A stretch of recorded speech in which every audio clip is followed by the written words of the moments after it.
Whoa! Hey, everybody, welcome in. It is the Rant with me, Pugs Moran of Pugs and Company. I lost the microphone. That was me. Here at RadioMisfits.com. We do this every day, Monday through Friday, starting at about noon-ish. Today, we got a 12:02 start. That's pretty good for us. I was redoing the microphones here in the new south side of Chicago studios of the Noon Rant. Sorry. I should have troubleshot this before we got on the air. I redid the microphones for my own ease of access, and now here we are in actual gameplay, and it's all in the way. It did not do the job, but now we're good. Hi, everybody. All right, we'll start again. Ready? We'll do it this way. Hold on. Sorry. It's embarrassing, but sometimes we have to do it this way around here.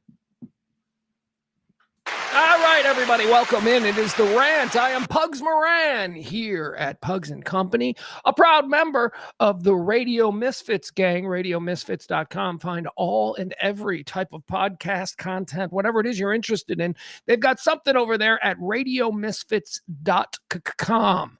All right, here's what we do here every day. Get together, me, about a handful of my closest friends. And yeah, you're my closest friends now, chatters. So join in the chat room. Let's mix it up a little. We do it every day at noon. It's talk radio for normal people. What do I mean by that? Well, I'll tell you what I mean by that. I mean that talk radio, if you listen to talk radio, look, I had a nice career for a lot of years doing normal people talk radio. Normal people, although interestingly enough, at the time, it wasn't called Normal People Talk Radio. It was called Shock Rock. You're a shock rock. You're a shock talk, shock rock jock. That's what you, but now you look back at it when you compare and contrast the kind of lifestyle, everyday dudes just hanging out talk that I used to do well, I'll have you know. Doesn't exist anymore. Doesn't exist anymore because Justin Timberlake pulled down Janet Jackson's top and everybody fucking freaked out. So there is no more talk radio of that ilk. What they decided to replace it with is all kinds of crazy political shit, and we don't do that here. That's not normal. It is not normal to wake up in the morning and be all ratcheted up about who you're supposed to hate. And oh my God, the guy in the car next to me with the funny haircut, I hate that person. I bet they're a libtard or whatever it is. That is not the purpose of talk radio. Talk radio is supposed to be a community of just a bunch of people with different kind of attitudes, just getting together, talking, fist fighting if need be. Nah, that doesn't exist anymore. Because all they want over there listening to talk radio in America, all they want are middle-aged, overweight, white men. Yeah, now I realize I'm talking about myself. I do. I get that. That's me. But I ain't like them weirdos. Those guys are weird. I know they're weird because they golf. I don't golf. I'll tell you what, the first time I get a really bad blood report from my doctor, then I'll take up golf. The first time I start having somebody go, have you thought about Depends? Then I'll take up golf. Golf is an old man sport. And I am, damn it, I am still a young old man. Not an old man yet. All right, let's say hi to the chat room. Who do we got? First person in today, I got to say hi to Tyranda. Of course, Tyranda's always first in. We got Frankie. We got CC. We got Peter, Sports Bras. We got Peter. Who else did I see in here? I see Barney. Come on. Where's everybody else? Where does everybody go to once the show begins? All right, we're going to get into a lot of stuff today, a lot of fun stuff today. It's not going to be too heavy of a show. We're going to talk about, what are we going to talk about? Well, look, there's some headlines, so I'll catch you up on the headlines really quick, right? I'll catch you up on like the Paramount deal and how that's turning squirrely. Yeah, we've been covering the last couple of days this big giant media deal that I know seems very boring, but I promise you it is going to affect your everyday life. So maybe we ought to pay attention to the options that were being proposed here. So we'll get you up to speed on that. Got some news on the let's all cancel Jimmy Kimmel front. That didn't work. We'll talk about that a little bit. But the guts of the show that I want to get into today is something that's happening in Australia that I want here now. Can we do it now? I mean, far be it from me to give the Aussies a round of applause, but I will. The Australian government has banned social media for any Australian citizen under the age of 40. That's right. No, that's my dream. That's my dream. I think it should be banned here in America for anyone under 40. I don't think you can really handle the bullshit and let it roll off your back until you're at least 40 years old. Everybody else is ruining social media for us. Anyway, back to the Australian deal. In Australia, they've banned social media for anybody under 16 years old, and it's wildly popular, at least as far as, the rank and file Aussies. 77% of people support it. We'll talk about whether or not this is a canary in a coal mine, maybe, as far as global, maybe other countries start adopting this practice. I certainly think that it's something we should discuss here in the United States, and we'll get into that today. Yeah, Frank's like, I'm over 40. Yeah, you're still not mature enough for social media, Frank. I love you, Frank, but everything doesn't have to be about politics. Even though I will be honest with you, Frank and I exchange back and forth on the Twitter box, and Frank is very politically motivated. Frank's radicalized. I mean, he's radicalized. You don't see it. I mean, nobody who's radicalized sees it, but he's radicalized. And I'm always like, Frank, why are you so radicalized? But then I realize he's just responding to political shit that I've posted. So it ain't Frank's fault is my point. Maybe I need a mirror around here. So keep it up, Frank. Let's see. There's Taronda. There's Peter. There's Adam. Okay, we're waiting. There's April, my girl. April. I miss April. Used to hang out with April and Bill like every Tuesday and then on Wednesdays. I swear to God, I kid you not when I tell you, you guys are like my best friends. Like for a period of time, we hung out once a week, every week. That is far more than I can say about anybody else that I know. So there you go. I miss my friends. What else are we going to talk about? Did you guys know? You guys know that Nostradamus guy? Michel de Nostradamus is the correct pronunciation. I used to play Nostradamus when Kelly and I would do our predictions for the new year. Nostradamus was a 15th or 16th century. What is it if the specific year is 1555? That's 16th century, right? Because we've already finished 15 centuries and now we're into 55 years of the next one. I always get confused by that. Like when people say 19th century America, I always go, oh, like World War II? Right? I'm like, oh, no, wait. No, it's one behind. 19th century America is the 1800s. I always found that confusing. It shouldn't be, but I'm stupid. So Nostradamus, he wrote a book in 1555, the Quatrains. They were a whole bunch of poems is what they were. They were poems. But throughout the years, Renaissance philosophers and all of these people, they have taken Nostradamus's 1555 writings, and they've decided that they are in fact prophecies and predictions of years to come. They have retroactively, I mean, it's pretty mind-blowing, some of the stuff that Nostradamus said, and then how they say it pertains to actual events that occurred. It is kind of crazy. But it's all retroactive. It's all, I'll give you an example. I first became aware of Michel de Nostradamus in the 1980s, as many of my Gen X brothers and sisters will attest. Because many of you remember this. There was a movie on cable in the very early days of cable, the 1980s of cable. It was on all the time, and it was called The Man Who Saw Tomorrow. The Man Who Saw Tomorrow was a documentary narrated and hosted by Orson Welles. That guy, it's awesome. He brought the perfect level of just nonsense and just abject seriousness. That was what Orson Welles brought to it. But it was a documentary made in the 80s that was on cable that a whole bunch of us kids saw that basically told us that Nostradamus in 1555 predicted Hitler. He predicted the Iran hostage. But again, all of these 1555 prophecies are retroactively applied to things that happened after them. Like, in other words, I'll give you an example. In the 1980s is when this documentary stopped. So the documentary didn't say anything about 9/11, but in the years since, whenever people talk about Nostradamus, they're like, he predicted 9/11. And I'm like, well, they didn't say that in the 80s. In the 1980s, before 9/11 actually happened, that documentary wasn't like, oh yeah, and in 2001, there's going to be a big thing. No, it was just retroactively. They went, what else did he write that we can apply and that might somehow threadularly, is that a word?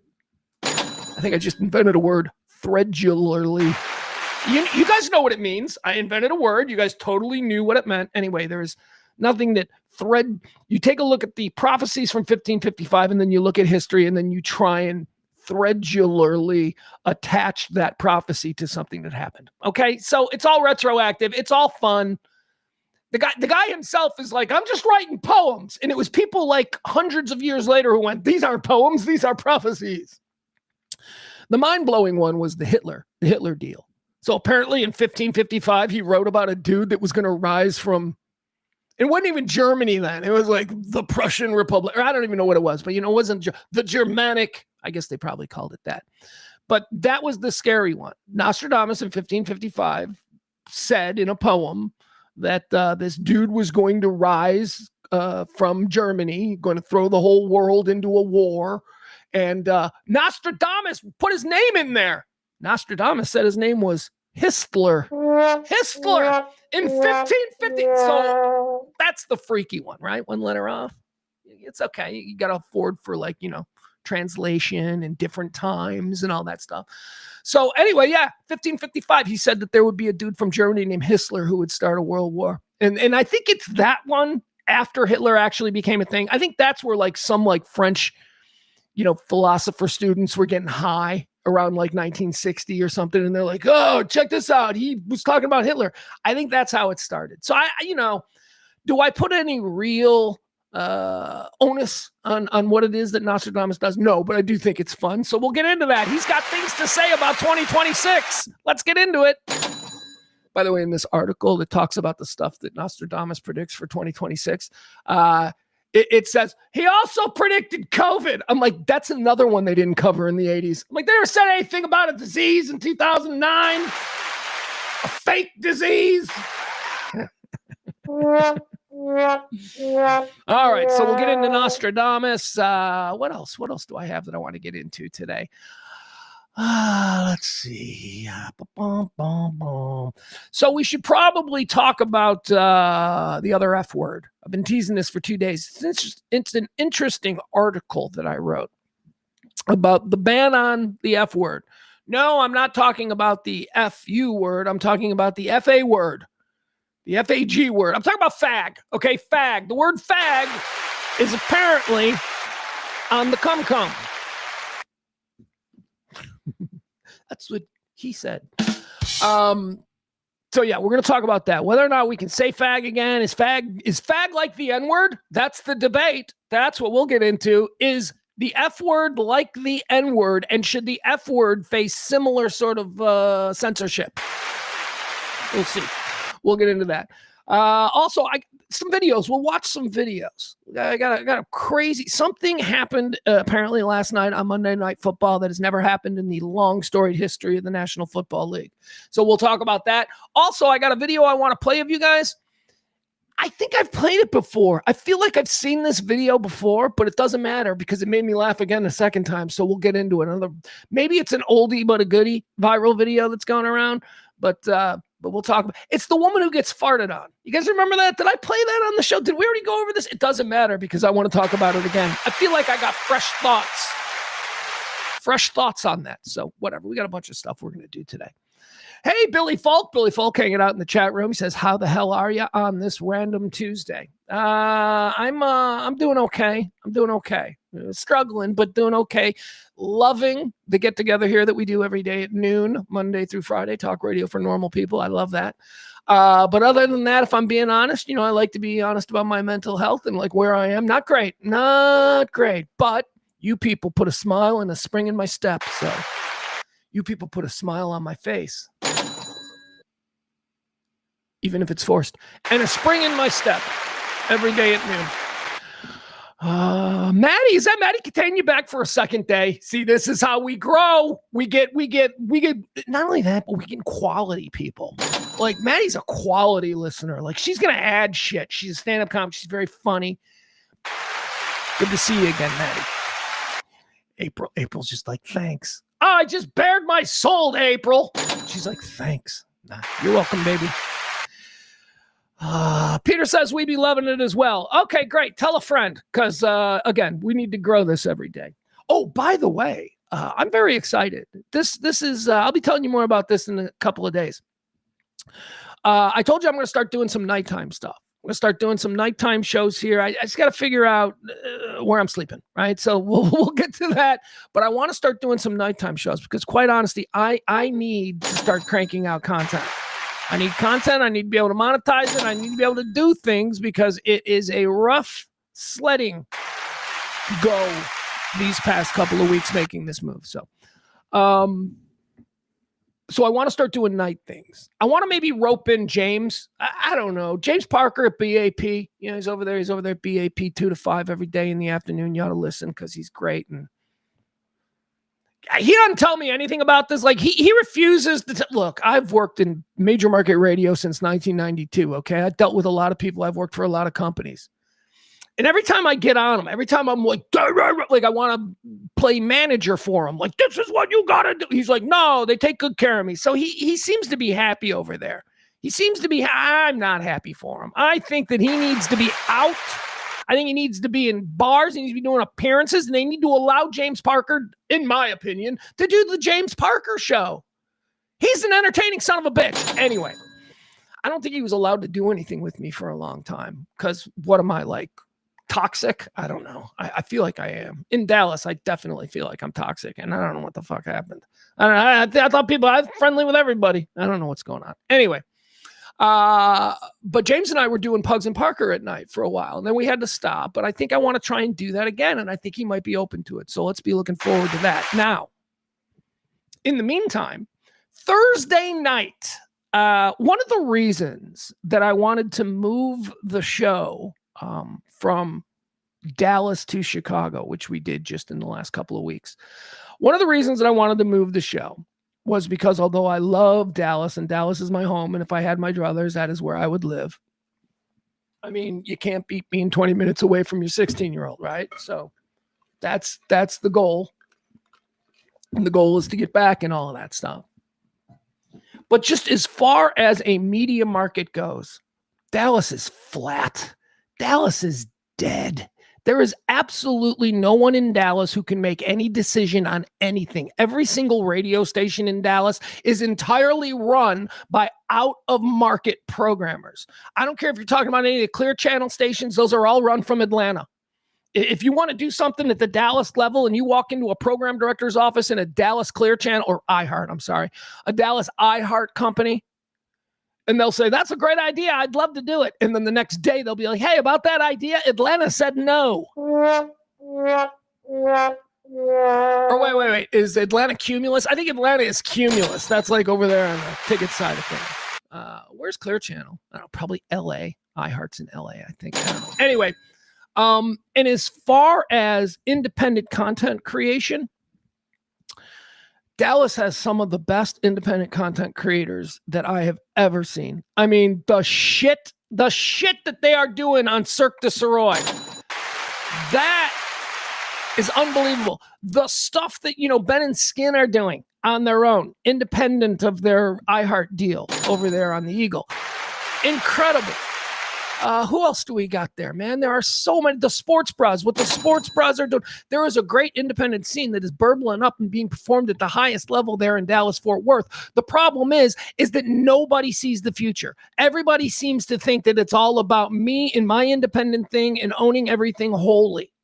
Why don't these people come together? Why don't these people come together, create a days-long content factory, do it in the style that Barstool does, do it in the style of, oh my God, well, we tried to do it Radio Misfits. Anyway, that's just not sort of the vibe there in Dallas. And I think I know why.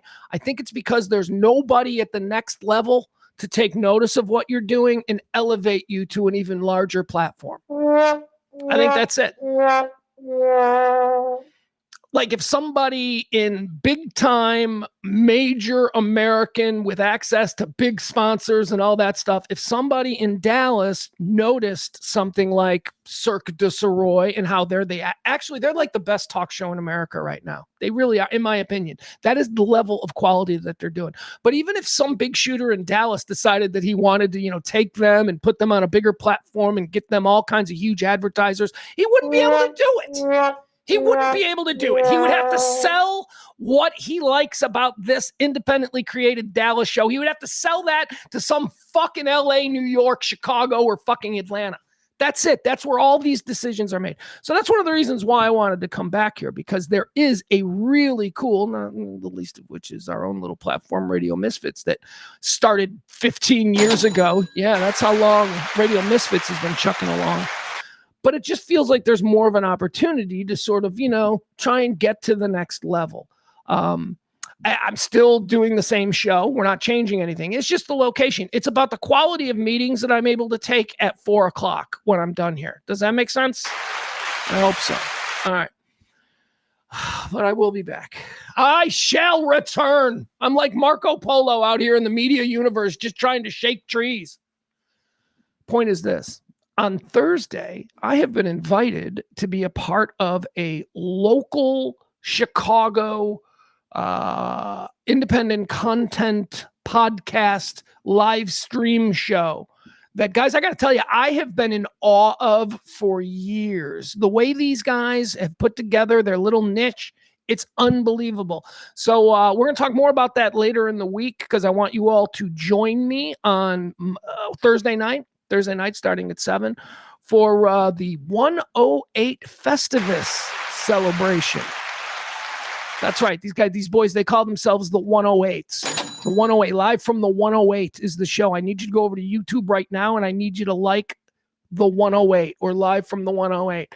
Here's why. Because then when I'm on Thursday, we're going to have some fun, and I want you guys to come hang out in the chat room, because they've got a vibrant chat room. They do this so much better than I do, which is why I'm so honored to be asked to come play with them. Here's what they are. First of all, the relevance to the 108, that is a section, a seating section, like every stadium has. The 108 is a seating section at Comiskey Park. Comiskey, excuse me, look at me. I'm a White Sox guy. It's a seating section at the Rant Field, where the White Sox play. And it's a particularly raucous section. It is like where, imagine the old dog pound from the Cleveland football days. That's kind of the vibe they're going for there. And what they've done is they've taken that vibe and that energy, and they've turned it into a daily, weekly, actually they're putting out content all the time, live stream that was originally just targeted towards White Sox fans. That's how you start. That's how you build. Right? Broadcasting is about sending a signal out to as many possible receivers as possible, right? Broadcasting is we don't want to offend anybody, because we want as many people as possible. That's broadcasting. You're casting your signal broadly. This stuff, the internet, this is different. You got to seek this out. You have to be interested in the subject matter. You have to search it. The search results have to return you. It's a little bit different. So the way I like to say it is, broadcasting is the entire rainbow. Broadcasting is all the colors of the rainbow. It's the full spectrum. What we're trying to do here is just get all the fucking green. We don't care if any orange listens. We don't care if any red listens or any yellow listens.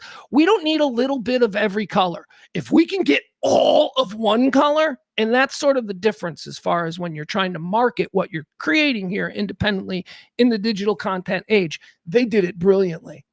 They went after only diehard White Sox fans in the beginning. And now they've got all Chicago fans. Now they've grown to something that I think is every bit in quality, every bit is good, and in talent, better than shit you'll see on Barstool, which, by the way, Barstool also originally just started out as was it Boston Red Sox and Boston Bruins sheet?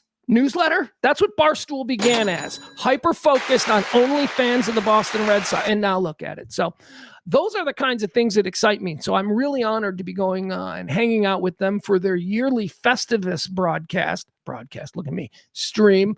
And I don't know what I'm doing. I don't know what it is. I saw the one last year. I don't know what I'm supposed to be doing, but that's Thursday night, and I'll have more information for you on that as well. Again, I need you to go over to either any of your socials and just search From the 108, and like them. And then, you'll see, that's how you can watch me on Thursday. That's how it'll work. Okay. Should we get into it?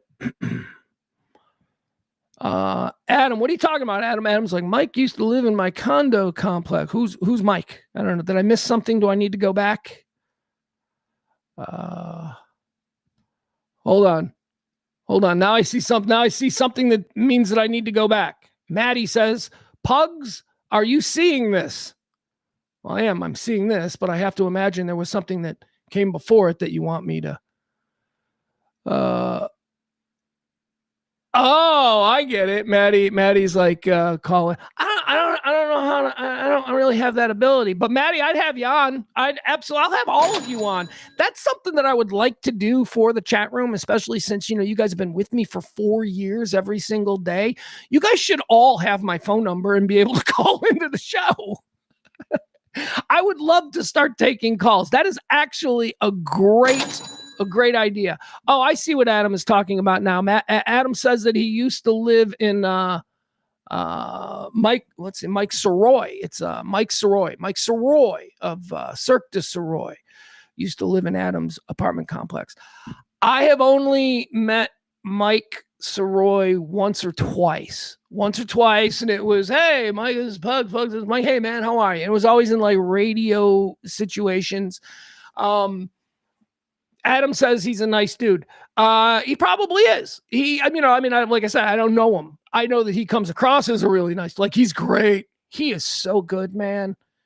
He is just one of those X Factor guys. I can't believe the ticket let him go. I seriously can't. I mean, kudos to the ticket for shoring up Gordon Keith, because that's another one of these type of X Factor guys that you need to have if you want to have a popular, listenable show.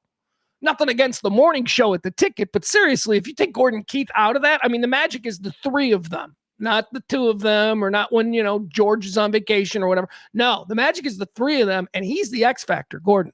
Mike is the same way. Mike Soroy is exactly the same. He's so freaking talented. I don't know if he's a nice guy, though. I don't know him. I would imagine that he is, because I do know Danny Bayless a little bit, and Danny Bayless is just a peaches dude. Just peaches. And they all seem really nice, right? But I don't know. I've worked in radio. I don't know. I'm tired. I'm Mr. Nice, friendly guy in radio, and it turns out that apparently I'm toxic. I'm blackballed. I'm not really blackballed. I just feel that way. People who lack the talent to compete at the highest level often come up with conspiracies as to why they failed. And I think that's what I'm doing. I think I'm just not good enough. But no, we're going to go with blackball. Folks says, I think Soroy used to butt heads with Corby. All right, now we're getting into the weeds with some ticket stuff, which is a Dallas radio station, which I probably shouldn't explain since there's only like 3 or 4 people from Chicago. Bill says, I think Soroy used to butt heads with Corby. I don't know Corby. I've never met Corby. Like I've met all of those guys. I have never met Corby. So I don't know. But I will tell you this. Seems like a lot of people butt heads with Corby. Hey, look, apparently me being toxic means I also butt heads with people, but I don't. But yeah, I mean, I don't know Corby. I enjoy him. Again, I enjoy that station. I think they're so great, but I don't know Corby. I know Bob Sturm a little bit. He's so nice. See, those people are all nice. I'm sorry. Radio doesn't have to be made up of like narcissistic fools. It doesn't have to be all ego-driven alpha douches. It can be good dudes. There are good dudes out there. And we've just talked about a few. All right. Let's see here. What's Adam? Hold on. What's this about Adam? Adam says when he was talking about it on the Eagle, he didn't get let go from the ticket. He just didn't get offered any real money. Yeah, I know about the amount of money that the ticket was offering back then. It's not, it ain't what it used to be. But look, here's what I will say. I was absurdly overpaid for a lot of years. When you judge, I do this for free now. I've been essentially doing this for free for 4 years. I mean, donations and tips, which we absolutely need to keep going, but we've never made more than like $300, $400. This show has never done more than like $20 an episode. So it's a struggle, and I'm still doing it because I love doing it. So this is how I can now look back at my paycheck in 2005 and go, holy fuck, were they overpaying me? They could have gotten me for so much cheaper. Had I known that the whole industry could go away, they could have. But that's kind of what happened to people like Danny Bayless and Mike Soroy. And I have a friend here in town who is in Chicago, who is a legend, who had that happen to him. I've told that story before. You're number one in your ratings. You are dominating. You are being paid $2 million a year to dominate in a major market, and you are a household name in the market. Everybody likes you, and your contract comes up, and you were making $2 million, and they say, here's $500,000. That's a shock to the system, right? Now, in retrospect, I think this person should have swallowed their pride and gone, okay, I'm going to take the 500,000, which is, less than 2 million. And by the way, he didn't do anything different. He didn't do anything wrong. His ratings went up. This man's numbers were better. And instead of matching the number that they had given him on the previous contract, they came down 1.5 million. And so that person walked. That person was like, I'm getting out of here. And now they're probably making $100,000 a year working somewhere else after sitting out for like 3 or 4 years, right? So, we were overpaid. All of it. Howard Stern, $100 million a year to hang out to wake up early. That's what it was. It was $100 million a year to wake up early because there was absolutely no work for Howard Stern past that point, past waking up and having your coffee. He goes in, he sits and hangs out with his friends. Now the people around him were working. His producers were all working and all that shit, but they weren't making $100 million a year. So yeah, we were all overpaid. And, couple of years back when the new contracts at the ticket came up, the ticket is a dominant radio station and they were paying everybody great amounts of money. And you would expect that you would get a boost, you would get a bump, and nobody got bumps. Everybody got their contracts renegotiated because radio cannot support paying somebody $2 million anymore.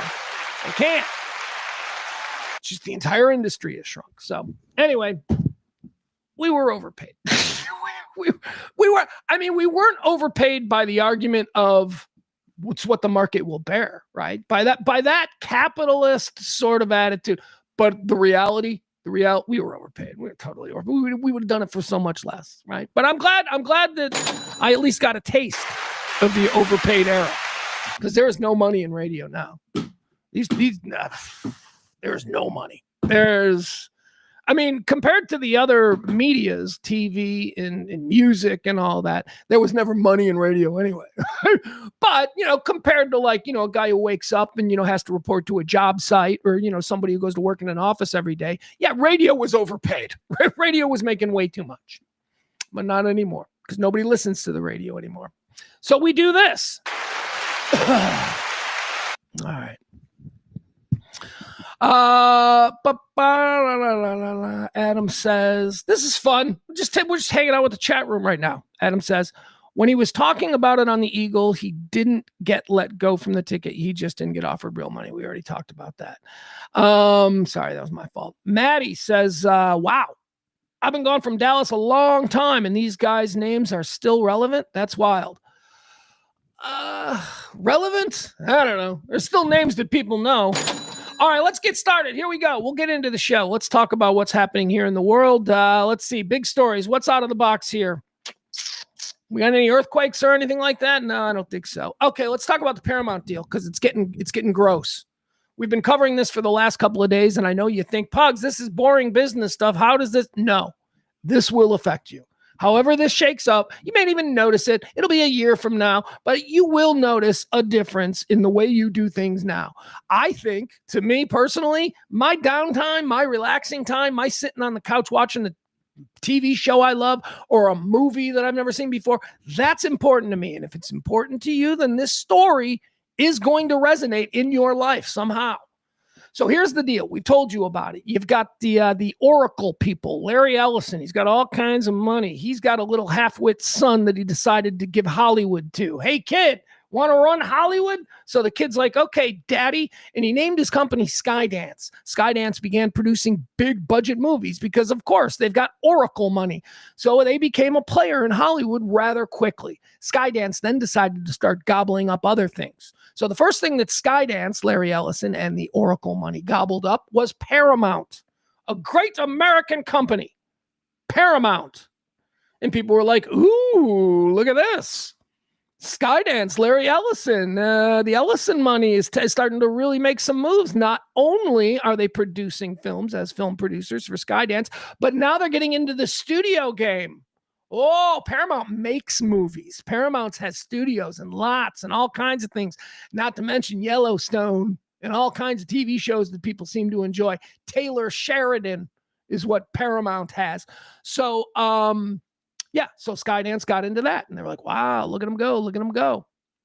So a couple of months back, it was revealed that Warner Brothers Discovery, another of the behemoth media production platform movie creating companies, came on the market. So, whoo, boy, and guess who was first in line for it? That's right, the people who just bought Paramount, Larry Ellison and the Oracle money, and his little half-wit son who's running Hollywood now. So it was basically assumed that Skydance Paramount was going to just absorb Warner Brothers Discovery as well. I mean, it was a foregone conclusion. It's been talked about, and we're like, what does this mean? And oh my God, and blah, blah, blah. And people who like going to movies, movie theaters, they were very pleased with this marriage between Paramount, Skydance, and Warner Brothers Discovery, because you got Skydance that produces films, you got Paramount that actually makes films and then distributes films, and now you're adding Warner Brothers to that. Warner Brothers and Paramount are almost the exact same thing. Skydance is about to become a behemoth, and oh my God, they're gonna save the theater business, which is pie in the sky bullshit, because nothing's gonna save the theater business. But anyway, that was the narrative that was put out there, because there were other people that were starting to get concerned about how much that Skydance was starting to gobble up other major players. Were they on the verge of having a Hollywood monopoly? So we wake up on Friday morning, last Friday, we wake up and we see the headlines that Netflix and Warner Brothers Discovery have entered into an agreement to allow Netflix to purchase Warner Brothers Discovery. What? This is a game changer, because remember, we went to bed Thursday night. Those of us who watch these things, we went to bed Thursday night expecting to hear that the deal was closing between Skydance Paramount, and Warner Brothers Discovery. That's not it. We heard the opposite. We heard it's Warner Brothers Discovery and Netflix. This is like, you go to a destination marriage and it's a different bride on the wedding day than the one that was there at the engagement dinner. And, it was weird. It was shocking. So now the concern becomes theaters are in trouble. Hollywood, as we understand it, is now in trouble, because you see, Netflix doesn't create films. Netflix has a production company, which means they put the money up for other people to create films elsewhere. Netflix doesn't have a movie lot. Netflix doesn't have a film distribution business. Netflix, in fact, has been hostile towards the theater business over the past few years. Netflix begrudgingly allows their produced content to air in movie theaters for one weekend simply because they want to be eligible for awards. Netflix does not like the theater business. Netflix's entire business model is based on you having a kick-ass media room where you're going to pay $20 a month to watch Stranger Things season 6. Excuse me. That's Netflix business model. So Netflix comes in, and now on Friday, it's Netflix and Paramount. All weekend long, you got the Ellison family, the Oracle people, Skydance, Paramount. They're fucking wetting the bed. They're throwing tantrums. They're running to Big Daddy Donnie. They want the president to get involved in all of that kind of shit. And that's where we are. The president is now saying that he's going to make this final decision. However, the president met with Ted Sarandos, the guy who runs Netflix, and he apparently gave him the okay for this deal, while at the same time, he met with the Paramount people, or the Skydance people, I should say, Skydance Paramount. He met with them and gave them the okay. So he has signaled to both sides that he's okay with it. But last night, there was some new information revealed about this situation and how it might inform the decision that our president makes. And why is our president making these decisions? This is not something the president does. But whatever. It's we're through the looking glass, Alice. This is a completely different situation. So we found out that the bulk of the financing for Skydance, which is the Oracle billions upon billions upon billions, and Paramount, the bulk of the financing that they are going to use to attempt to acquire Warner Brothers Discovery is not their own money. Like, the fear was that Larry Ellison and Oracle was going to come into Hollywood and just run roughshod over 100 years of tradition and do things differently. That was the fear.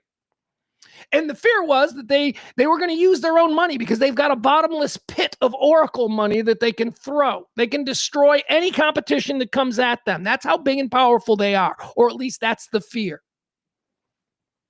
So that's Oracle. But now we learn they're not even using their own money. They're not. Isn't this the thing? This is why fucking rich people stay rich. This is the rich people don't pay for anything. They've got all of this money, but instead they sought outside financing. And who did they seek? Who did the Ellison family seek to acquire the outside financing? None other than the president's son-in-law, Jared Kushner.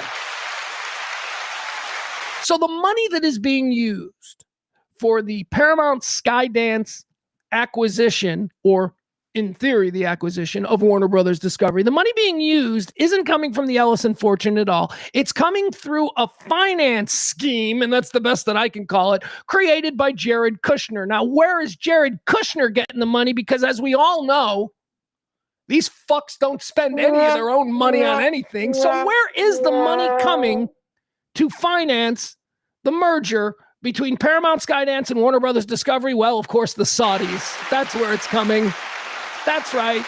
The whole Paramount deal is backed by Kushner in Saudi Arabia. So when it's a decision that's going to come down to the desk of the president of the United States, which again, I don't know why that is happening, but we're doing it. When it's a decision like that, and one side has his good friends, the Saudi Arabians, 9/11, never forget, and his son-in-law versus Ted Sarandos. And look, it just doesn't seem like an even playing field or that it's fair at all. Paramount's bid for Warner Brothers is fueled by billions in foreign money ushered in by Jared Kushner's private equity firm. Jared Kushner has a private equity firm. Do you know what a private equity firm is? It's just a big bag of money that you invest in shit you think will make you an even bigger bag of money. That's what a private equity firm is. The money in private equity typically comes from partners, people who invest in your private equity, whatever it is. In the case of Jared Kushner, it's all Saudi money. It all comes from the Saudi wealth fund. If this doesn't bother you people about the way that we are so suddenly entangled with these fucking medieval monsters, and that's what they are. Now, I'm not saying that that's what the people are who you're riding on a bus with in a city. That is not what all Arab people are. But the kingdom of Saudi Arabia are fucking monsters, okay? That's a fact. 9/11, never forget. What's that? I said never. Oh, never mind. Forget it, I guess. It says here, a filing confirms that Paramount's tender offer is also supported by $24 billion in debt financing from the Sovereign Wealth Fund of Saudi Arabia, funds from Qatar, and funds from Abu Dhabi. Oh, good. We're getting all of our closest friends involved. What the fuck fuck is this, you guys? I woke up this morning, the president talking shit about all of the European leaders. Like all of these people who have been my whole life our friends. All of a sudden, these guys are all assholes and we're running around with fucking guys who wear bed sheets 24 hours a day. The fuck out of here.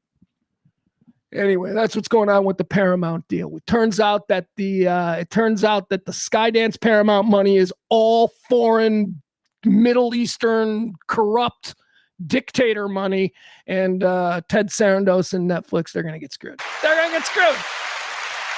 That's all right. Whatever. I don't care. Just don't screw with my HBO Max, okay? I need my HBO Max. That's really, of all of the things that are involved in this, I need my HBO Max. All right, there's that. Also in media news, American media news, I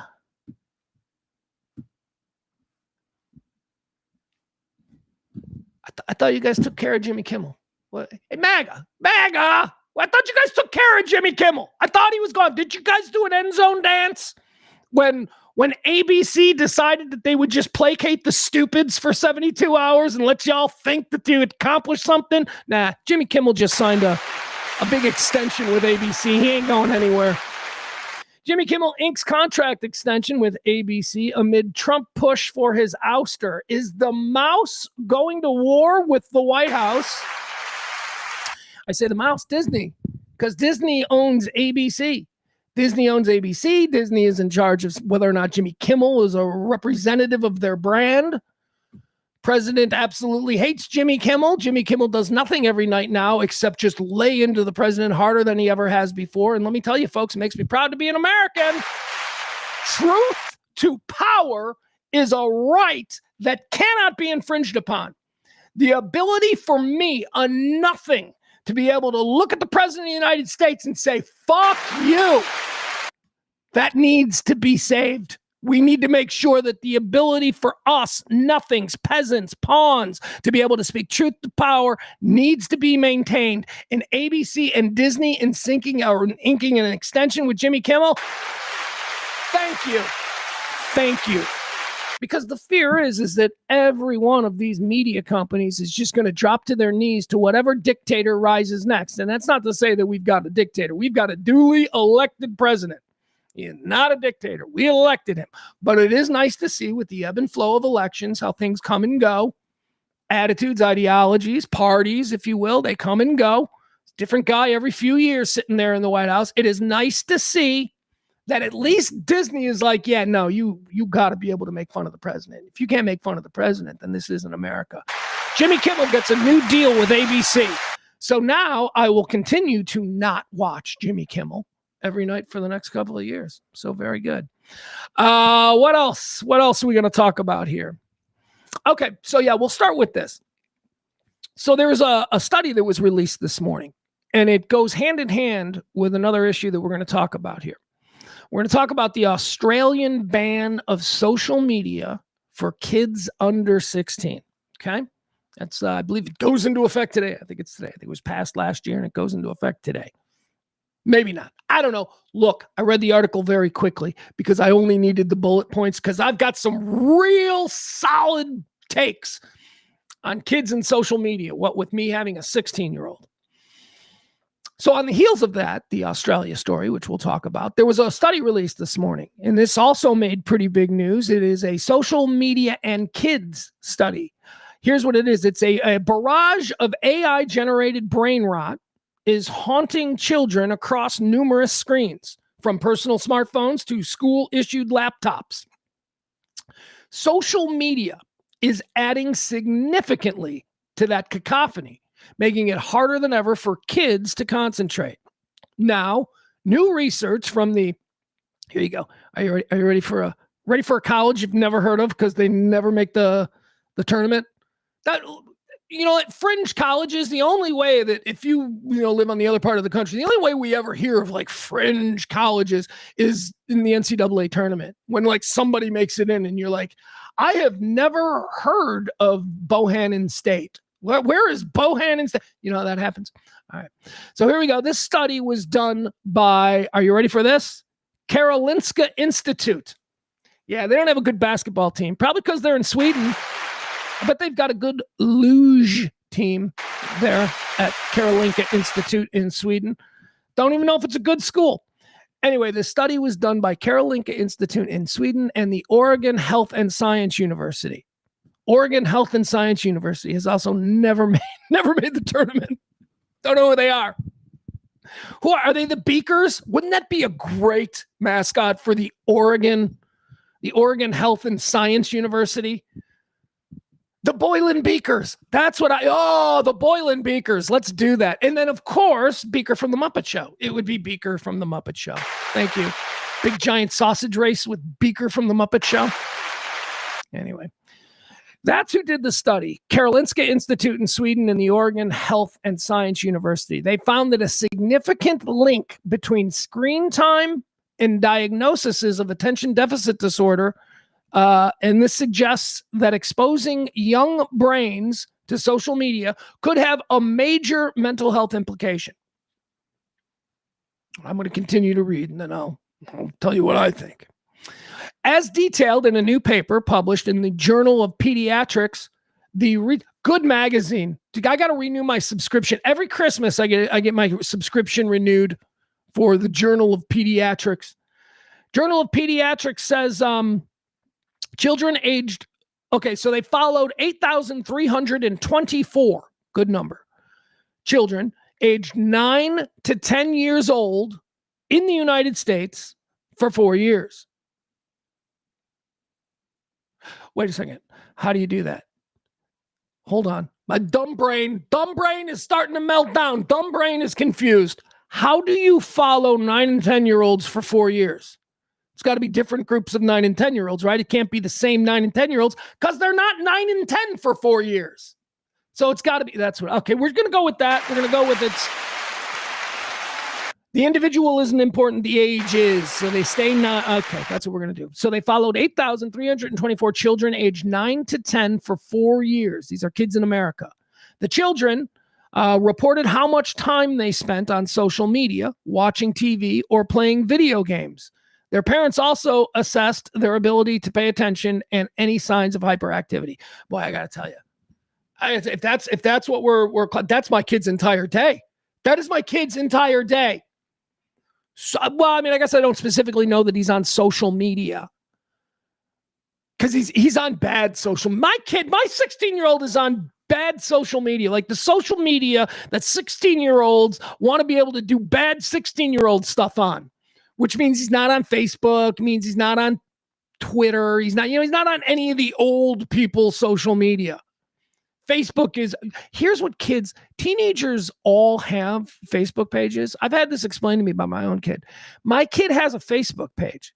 Like he's got a Facebook account and he's got no picture. It's like he's probably only been there 3 times since he started it. And here's how it was explained to me. Kids have Facebook accounts that they don't do anything on, so that they can have access to like cousins and check out what aunts are. They just lurk. They lurk on grandma. They don't spend an awful lot of time, but you never know. Kid might want to hit grandma up for some money or whatever kids do with grandmas. You contact them on Facebook or wish them a happy birthday, that kind of stuff. So they're not really on Facebook. What they're on, my kid's on this thing called Discord, Snapchat, TikTok. And then when he's not on those things, he's playing video games. So that's his entire day. My son's entire day, and this may be different because he is an only child, but my kid's entire day is on screens. And I'm not saying I'm okay with it. I am not. I have been against it for a very long time. And when I say that, I don't mean to say that his mother is for it. No, not at all. We're all on the same page on this. It's just that you can't stop it.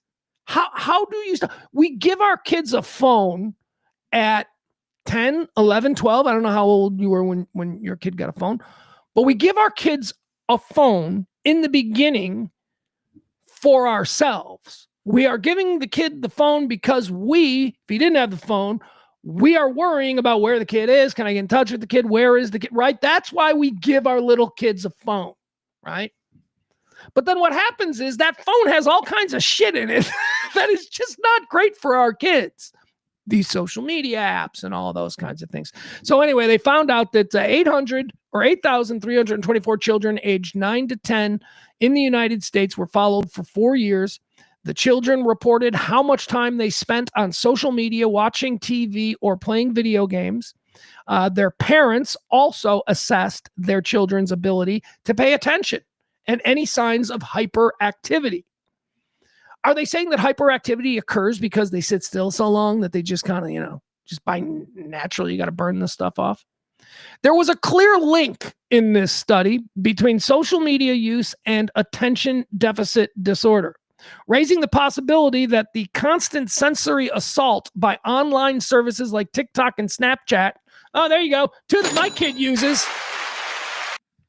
by TikTok and Snapchat could be robbing kids of their ability to focus.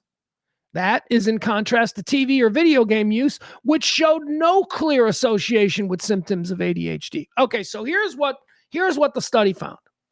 The study found that children, when spending time on social media, and especially things like Snapchat, YouTube, they also mentioned, and TikTok, those kids were more likely to develop ADHD, attention deficit disorder. This is something that I've been yelling at my kid about for years.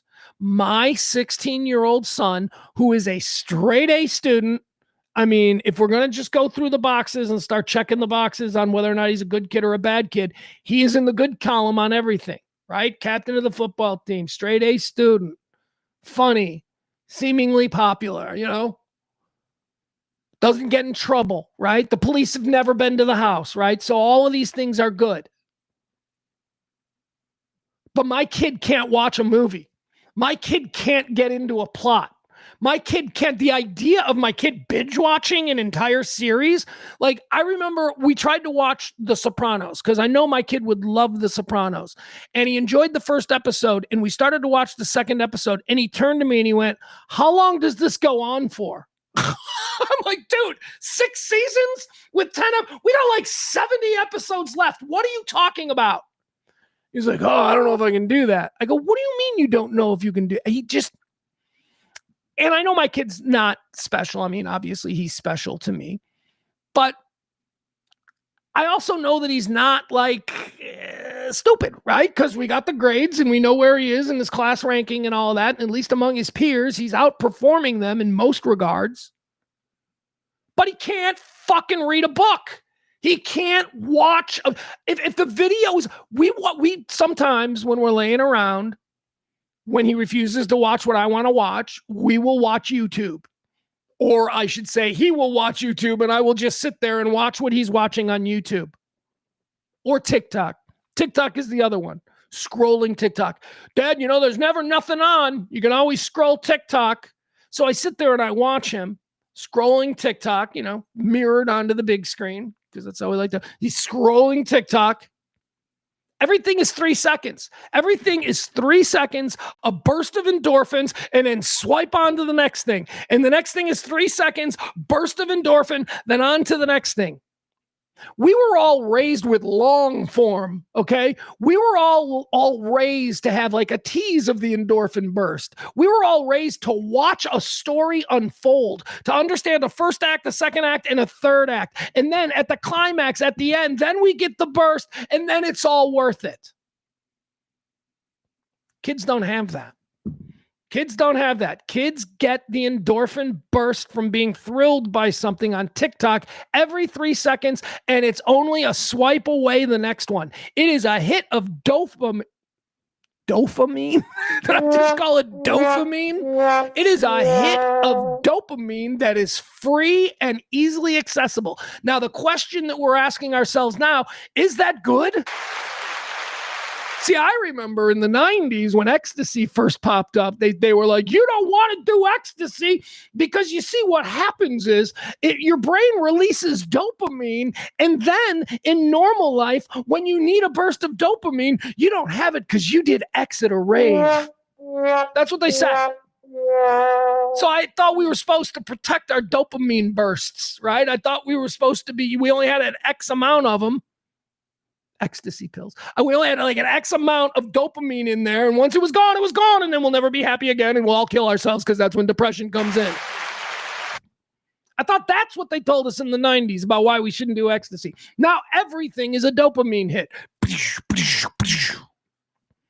All right, so that is the story. That is the report. Again, this was a report that was done by the Karolinska Institute in Sweden and the Oregon Health and Science University. They determined that children show more likelihood of ADHD and other related issues, attention deficit issues, from using social media. They contrasted that with watching television and playing video games, and it's not the same.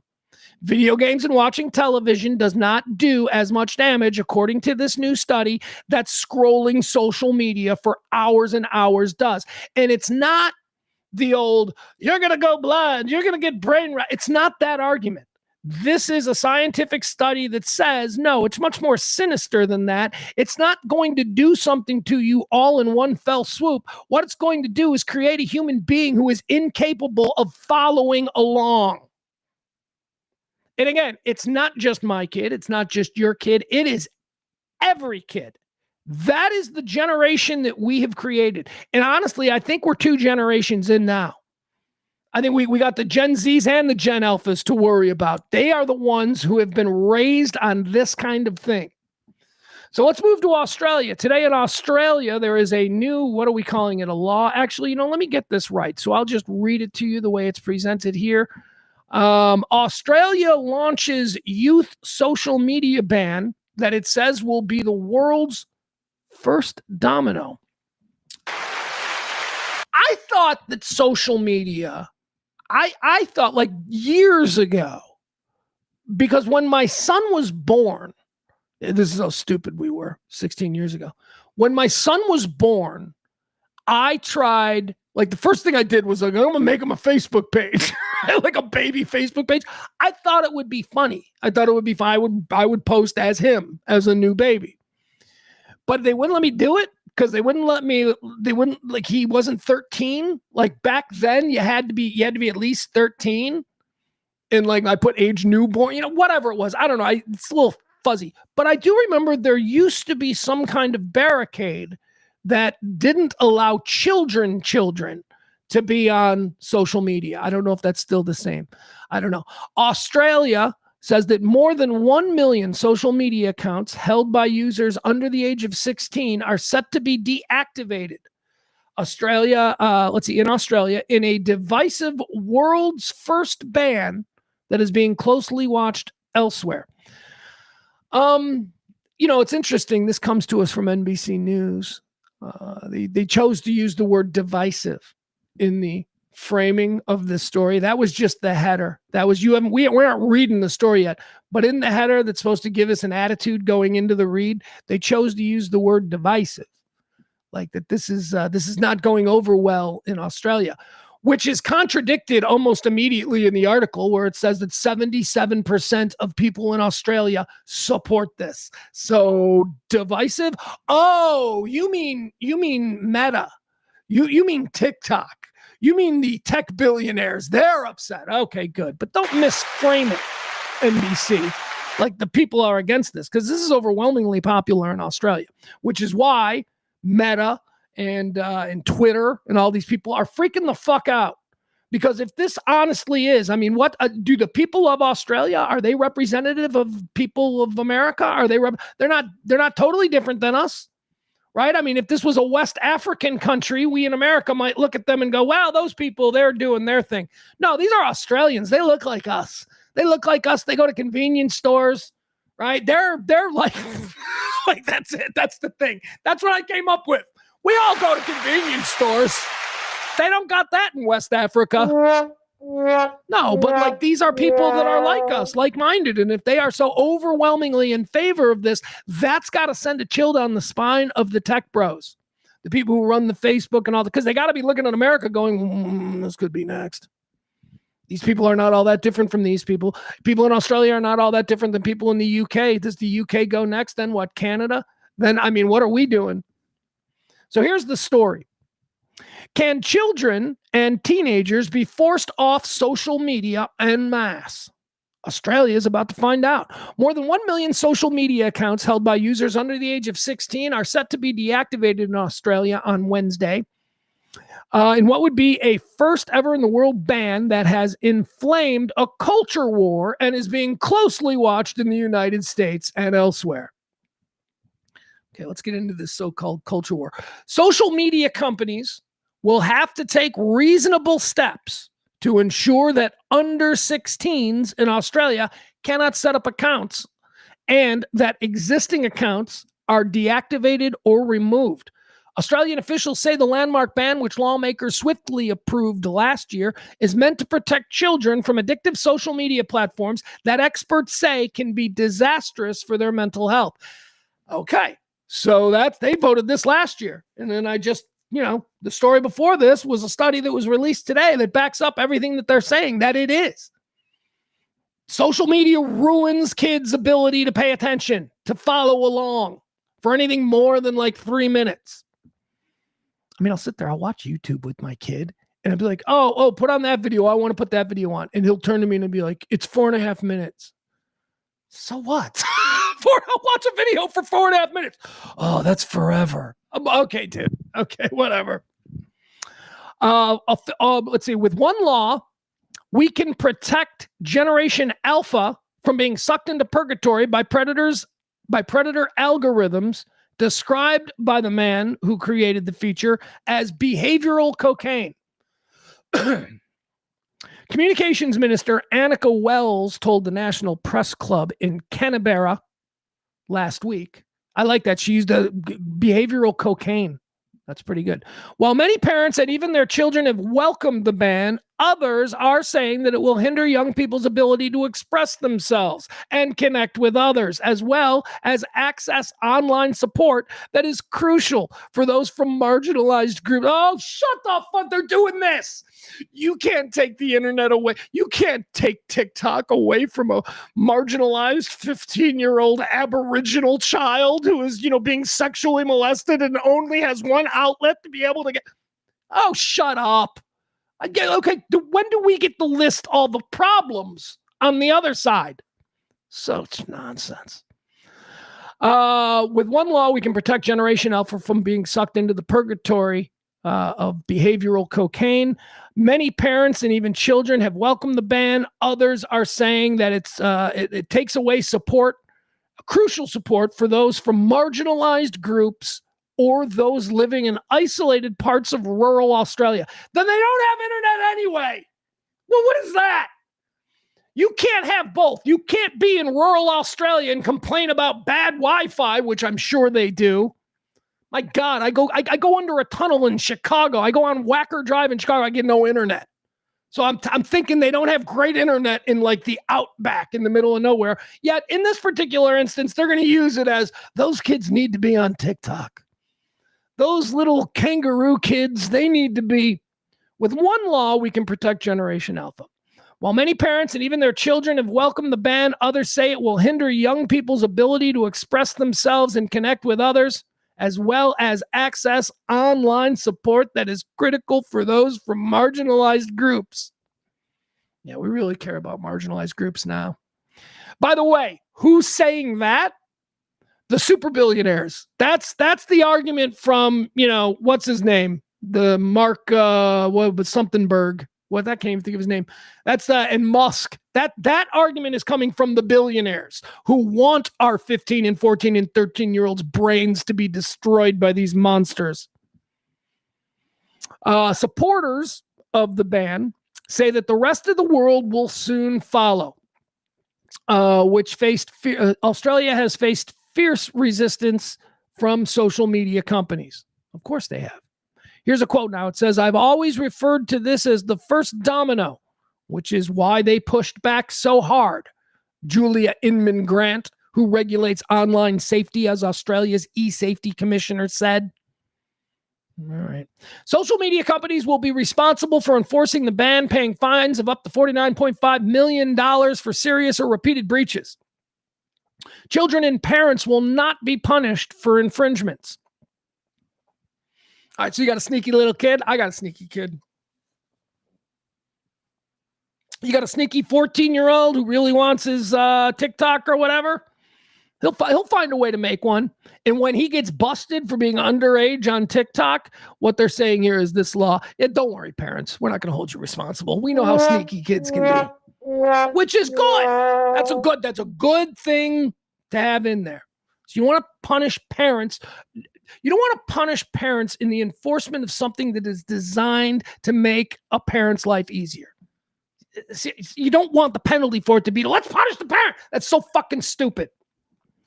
Instagram, YouTube, TikTok, Facebook, X, Snapchat, and Reddit are all set to be age restricted under the law, according to a list shared by the eSafety Commissioner. All of the platforms have said that they will comply, and some have taken action before the ban even takes effect, with Meta saying last month that it would start closing Instagram Threads and Facebook accounts on December 4th. The ban has broad support in Australia, where polls say that 77% of respondents are in favor of the ban. 77%.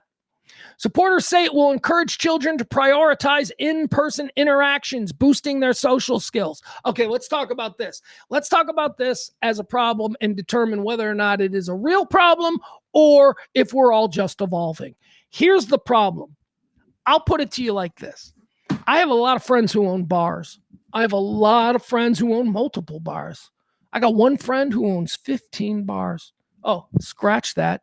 He owns 5 bars now because 2 weeks ago he sold 10 of them. Sold 10 of them, pennies on the dollar. They were over on their East Coast, but whatever. Bars are going out of business, not because they're bad bars. Bars, and I don't know about clubs. I make a distinction between your corner neighborhood sports bar where everybody goes and hangs out and hooks up and all that kind of stuff, and your guy DJ making $100,000 for a 1-hour set. That's a different thing. I don't know what that is. That seems to be a destination. But the bar industry in America, the tavern industry, the sports bar industry in America is dead. It is dead. They are losing money hand over fist. Do you know why? Because it has been about 10 years of newly crowned drinkers, 21-year-olds, who are not going to bars. Kids do not go to bars the way we did. When we came of age, I mean, I'm a man in my 50s. When I was 21 years old, but we were going to bars before we were 21 with fake IDs. But as soon as we turned 21, I mean, there was never not something to do on a Friday or Saturday. We just go to a bar. Just go to a bar and sit down, hang out. Who knows who's going to be there? Oh, look at that chick. Where's that? Who's that chick? Who's that? Oh, that's my cousin from out of town. Oh, that's how you meet people. It's how you interact with people face to face. That's what we used to do. That's what the culture, that's what America was built on. The public house. That's what the pub, when they go, let's go to the pub. That's what pub stands for, public house. A public meeting place for people in the community to come and hang out, have a couple of drinks, and just be light. Have fun, listen to music, joke. That doesn't happen anymore because we've got now multiple generations of Americans who don't, one, drink alcohol because all they do is vape. They vape hemp and weed. They're all about weed, this new generation, and all the different kinds of gummies and all of that kind of stuff. They don't drink alcohol. And 2, they don't know that it's a thing to walk up to a strange girl and say hello. They don't know that's a thing. They don't know that that is an option. And again, now I believe we're on the second generation of young American who have come of age. These people do not think that, you know what, I'm going to go to a bar, have a couple of drinks, and maybe meet somebody. You know what, I'm going to just talk to you talk to a stranger with this generation because of the way that they've brain rot for the last. You talk to a stranger and it's all, creepy or, that's inappropriate or. I don't know how this generation, the one that we're currently seeing come into their own, I don't know how they're going to hook up. Here's the other thing that a friend of mine said to me about bars. He owns bars. He said, people don't come to bars anymore to hook up. They just hook up on their phones and go over to each other's places. That's it. You used to need a bar. If you were a guy who was like, oh, I'm a guy getting laid by a different chick, you went to a bar. That guy doesn't go to bars anymore. Why? Because there's overhead with a bar. You got to buy a couple of drinks. Why? When you can just sit on your couch on some app and hook up with a complete stranger, because these generations think that's normal. No, I read his profile, and then, I looked at his Instagram, and he seems nice, and we've got a couple mutual friends, so I just went to his apartment at 2 a.m.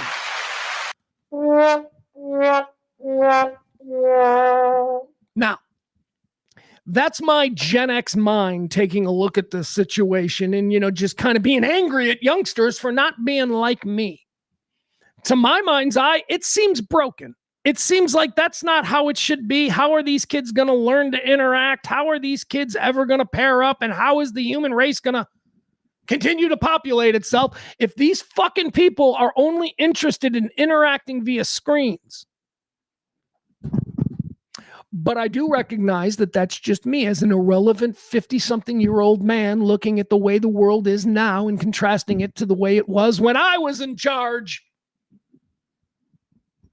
Maybe this is just them. Whether it's, your great-grandparents or my grandparents or whatever, looking at hippies in the 1960s and going, oh my God. Or the same thing looking at punk rockers in the 1980s, pin through his nose. Or looking at for all other intents and purposes, perfectly normal girls suddenly in the early 2000s with tramp stamps and tattoos. Cultures change, societies change, different generations choose their own paths. We've always had a problem with whatever the new young people are coming. It's just that these young people exist in such a completely different, they've been birthed, they've been reared in such a completely different ecosystem than what we were. They were all raised online. My son doesn't know what his friends' bedrooms look like. When I was a kid, I spent most of my days in my friends' bedrooms. Go over to so-and-so's house, going to hang out in his bedroom. We'll throw a basketball against the wall, and his dad's going to bang on the wall and tell us to be quiet. Kids don't do that anymore. My kid sits in his room, and he's got 2 giant flat-screen TVs with his friends on them. His friends in his bedroom, his friends in that bedroom, and they're all just hanging out together, and nobody's in the same airspace. That is so weird to me, but it is not weird to them, which means if they become the majority, and they will, that will become the norm. So I ask you, maybe compared to what we experienced, it's different, and because we can't imagine what that's like for them doing that, it looks terrible and boring. We think that our shit was better and that that's the way to do it, and we ought to go back to doing it. But I'm here to tell you that has never been the way it has unfolded. Whatever it is that these kids are doing, whatever it is, not going to bars, hooking up on apps, whatever it is, that's just the way it's going to be. And we old folks are just going to have to be, So now we have these stories here where people are trying to throw up roadblocks. Australia. Now, I happen to support this. I am with the 77% of people because, again, when push comes to shove, I am a man of my era, and I think it was better before. So I do support the idea of keeping teens, young people under 16. I think it should be even, I honestly think it should be 18. I think social media should just be for grown-ups. But I also understand that, through the looking glass, we're past that point. This is how it's been for 2 generations. Now, hopefully these 2 generations, you can write yourself, you can have a generational realignment. That's happened. Look at what the hippies turned into.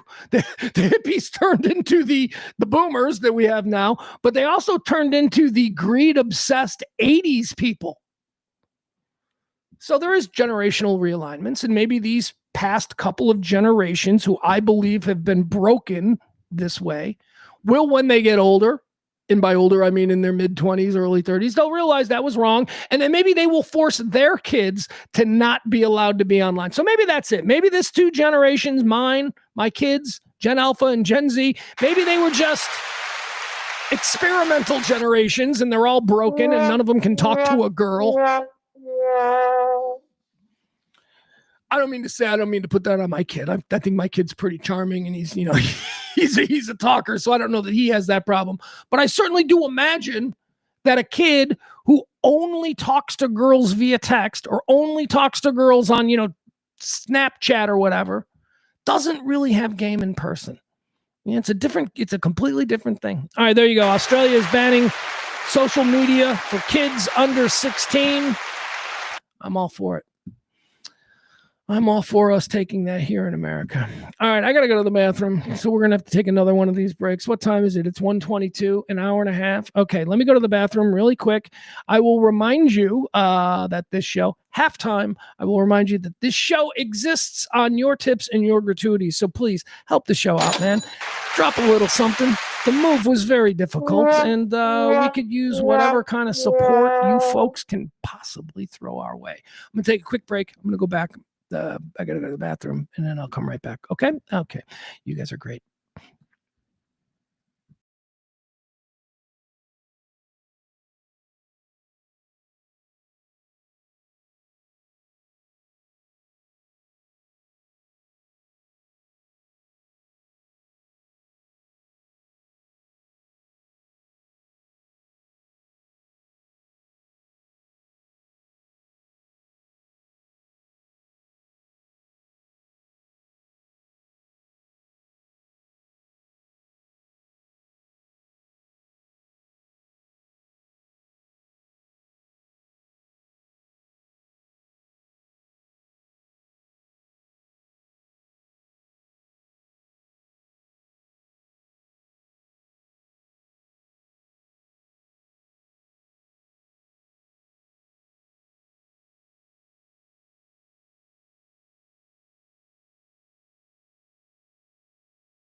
Ba-da-ba-ba-ba. Hold on.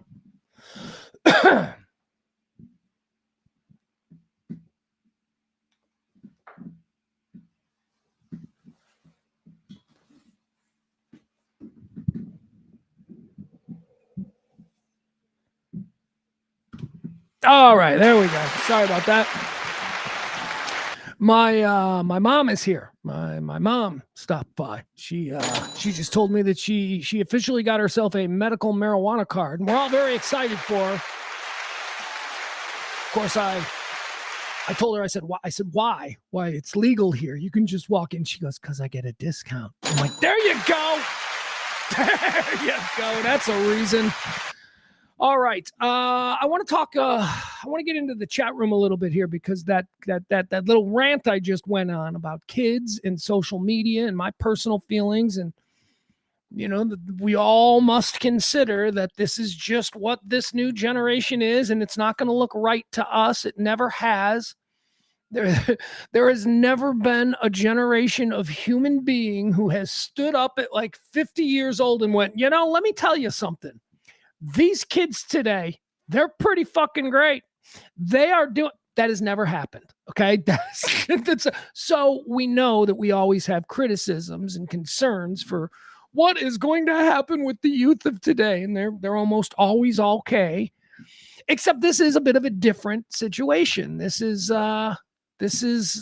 what social media is doing to teenagers, I think, is different than what were the big fears when I was a teenager? Drugs, dare to stay off drugs. That this is a whole different kind of thing. And we just talked about the story, 2 stories in a row we did there. One was a study that came out of some university in Sweden and another one in Oregon that says that children who engage in social media have a more likely ADHD. The ADHD, attention deficit hyperactivity disorder, is far more common and develops frequently within children who are exposed to long stints of social media. Specifically, they were talking about short burst things like TikTok, Snapchat, YouTube, that kind of thing. Okay, so that was the study. Then the next story we did was about Australia today, or I don't even know if it's today. I don't know why the story is going around today. It said in the article that they passed this law a year ago, but as we all know, it takes a while for these laws to get turned into actual daily life things. So maybe that's today. I don't know. But Australia has banned social media for everybody under the age of 16. Saying kids can't have it anymore, which I'm for. And 77% of the Australian people who were polled on this issue also agree. 77% say that, 16-year-olds should not be on social media. All right. So I wanted to talk, I wanted to go into the chat room here because I saw that there were some people that had some thoughts on this. So why not engage that way? Oh, and we were also talking about the bar situation, about how bars are going out of business because there are not new generations of young people who are going to bars. You know what there are? And this is also interesting because it's a thing with radio as well. Old people.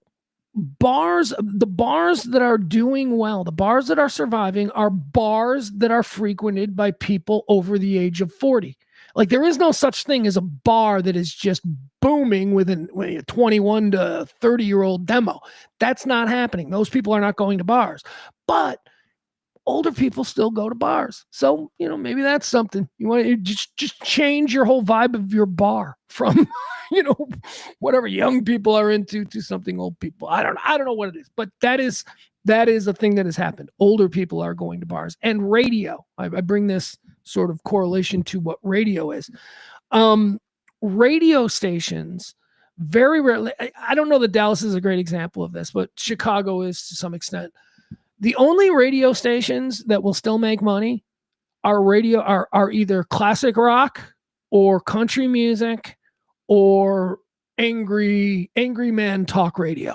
Those are the only formats that make money in radio anymore. You know why? Because those people, those are all middle-aged white guys. Middle-aged white guys who remember how to use radio are the only people who still use radio. So radio stations are trying to play classic rock for them, country music for them, or angry Rush Limbaugh style talk radio for them. You're never going to hear it. There are no radio stations that are targeting, 18-year-olds anymore. Like when I was a kid or when you were a kid. No, they don't care. They know that those audiences are over on TikTok or Spotify or wherever. They don't need Kiss FM. Interestingly enough, Kiss FM, 40-plus soccer moms, that's what they want. They want the same as the white guy, except it's a woman version, and there are kids in the car. Kids who don't know what radio is. Let's see here. What is okay? Let's jump in here. Maddie says, Pugs, not only not going to bars, but the new generation doesn't even want to drive. Kids are getting their driver's license later and later. That is absolutely true, Maddie. Yeah, they're not going to bars, and kids are not getting their driver's license. Why? Why aren't kids getting their driver's license? I have two theories on this. One of them, I think, is the actual reason, and the other one is just a theory. The actual reason why kids aren't getting their driver's license anymore is because kids were encouraged by parents to get their driver's license at 16 because parents were tired of carting their kids around to the mall and soccer practice and all of this. And there was a benefit to the parent in a child having a driver's license and becoming self-sufficient. You got Uber now, so a parent, and I know as a parent of a teenager, the thought process here is, okay, so I don't have to worry about him being out on the road, which came hand in hand with, getting the kid a driver's license so that you don't have to pick him up at the mall anymore, right?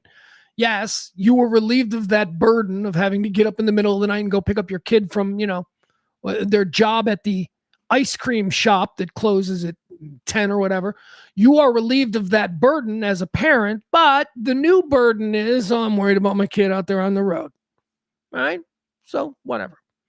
With Uber, with Lyft and all of that shit, parents don't even have, so not only are parents not encouraging children to get their driver's license for these selfish reasons that they used to, but now you don't have to worry about the kid out there driving. You can just call an Uber. You just call an Uber or a Lyft or whatever. Most young kids have the Uber app and it's attached to a parent's debit card or something. Practice, or parent can't pick a kid up after swim practice or whatever, send an Uber.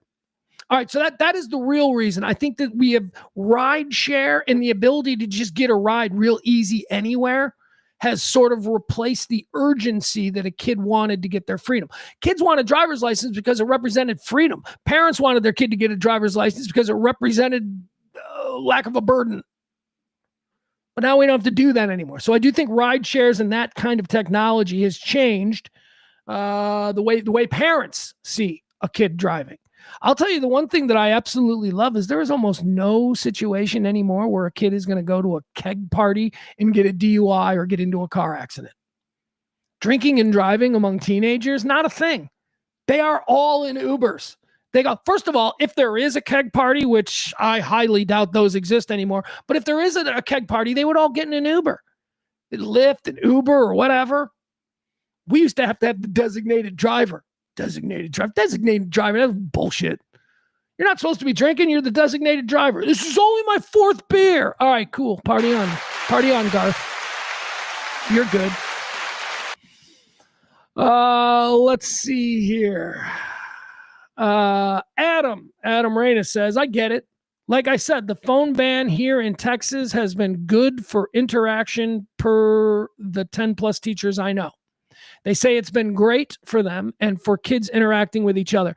Adam's talking about the no cell phones in class, which crazy that you have to have that rule. That seems like a no-brainer. I mean, I come from the era where you couldn't have bubble gum in class. That's what we were worried about. Oh, forgot to take my gum out. Gonna have to wear it on the end of my nose.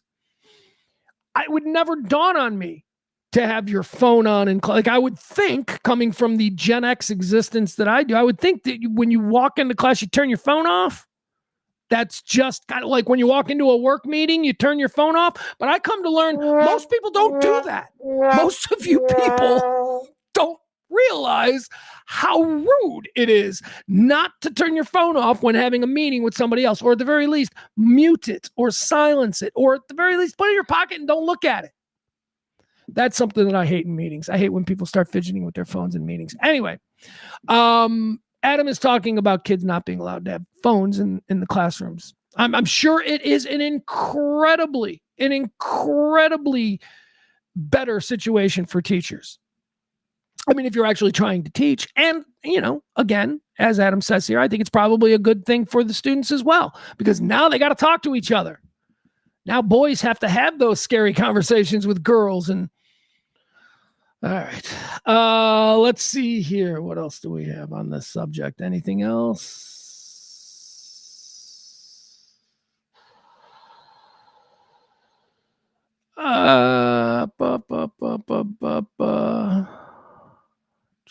Barney says banging strangers from the internet is normal. People. There you go. Banging strangers from the internet is normal. It is. It's been totally normalized. There's all kinds of stuff that's been totally normalized. Adam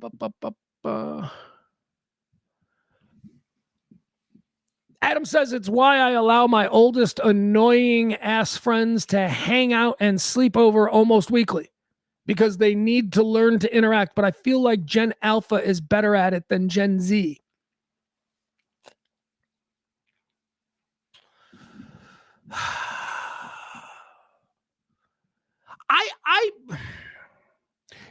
All right, so I'm going to make you remember when was it? Was it last winter? And there was that situation up in Frisco at the school where the kid got murdered. Remember they were posing for track and field pictures or something, and two schools came too close, and one of the kid, just stabbed and murdered. I look at that and I think, is that an indication of just abject violence and a crazy person who doesn't know that they can't just stab someone? Or is that another example of a generation that just doesn't know how to interact with each other? And I hope it doesn't sound like in any way, shape, or form that I'm minimizing that situation. I'm not. I'm trying to understand it. I'm trying to understand the motivation. Look, hey, if this was like a really bad neighborhood where everybody was a gangbanger and all that kind of stuff, I'd be like, yeah, there's probably beef. There's probably longstanding gripe. But this was Frisco. These were all ostensibly good kids from homes with parents. And, this isn't like a bad neighborhood. So what would make a kid from a good school do something so fucking crazy unexpected that pull a gun out of a a knife out of a gym bag and start stabbing another guy? I don't know. Resorting to violence also seems to be a thing with this generation, but I also might just be an old guy who is shocked by everything that young people do, so I have amplified it in my head. Maybe they're no more violent than any other younger generations were. But I do wonder if a lack of experience talking each other down, and what I mean by that is two dudes just fucking arguing, two guys just getting into it over something, and both guys governing their response so that it doesn't get too far out of control. I think that's a skill that people need to get better at. And maybe these kids, or certainly one of these kids in this situation, didn't have the ability to go, maybe I shouldn't grab a knife out of my gym bag and murder this person. Why? And does that have anything to do with the way these kids interact and coexist? And is it this as well? When you are interacting with somebody in a digital way, whether it's, on one of these websites and you're talking shit to each other, you say the most awful things. Why? Because you are indemnified. You are anonymous. You're not standing right next to somebody. A person will argue with you in a way that is completely different on Twitter or Instagram or whatever than the way they would argue with you if you were standing face to face. And that's true.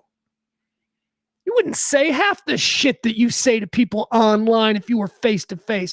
And I think that's what confuses people of my generation and even millennials. we're like, do they not understand how to do this anymore?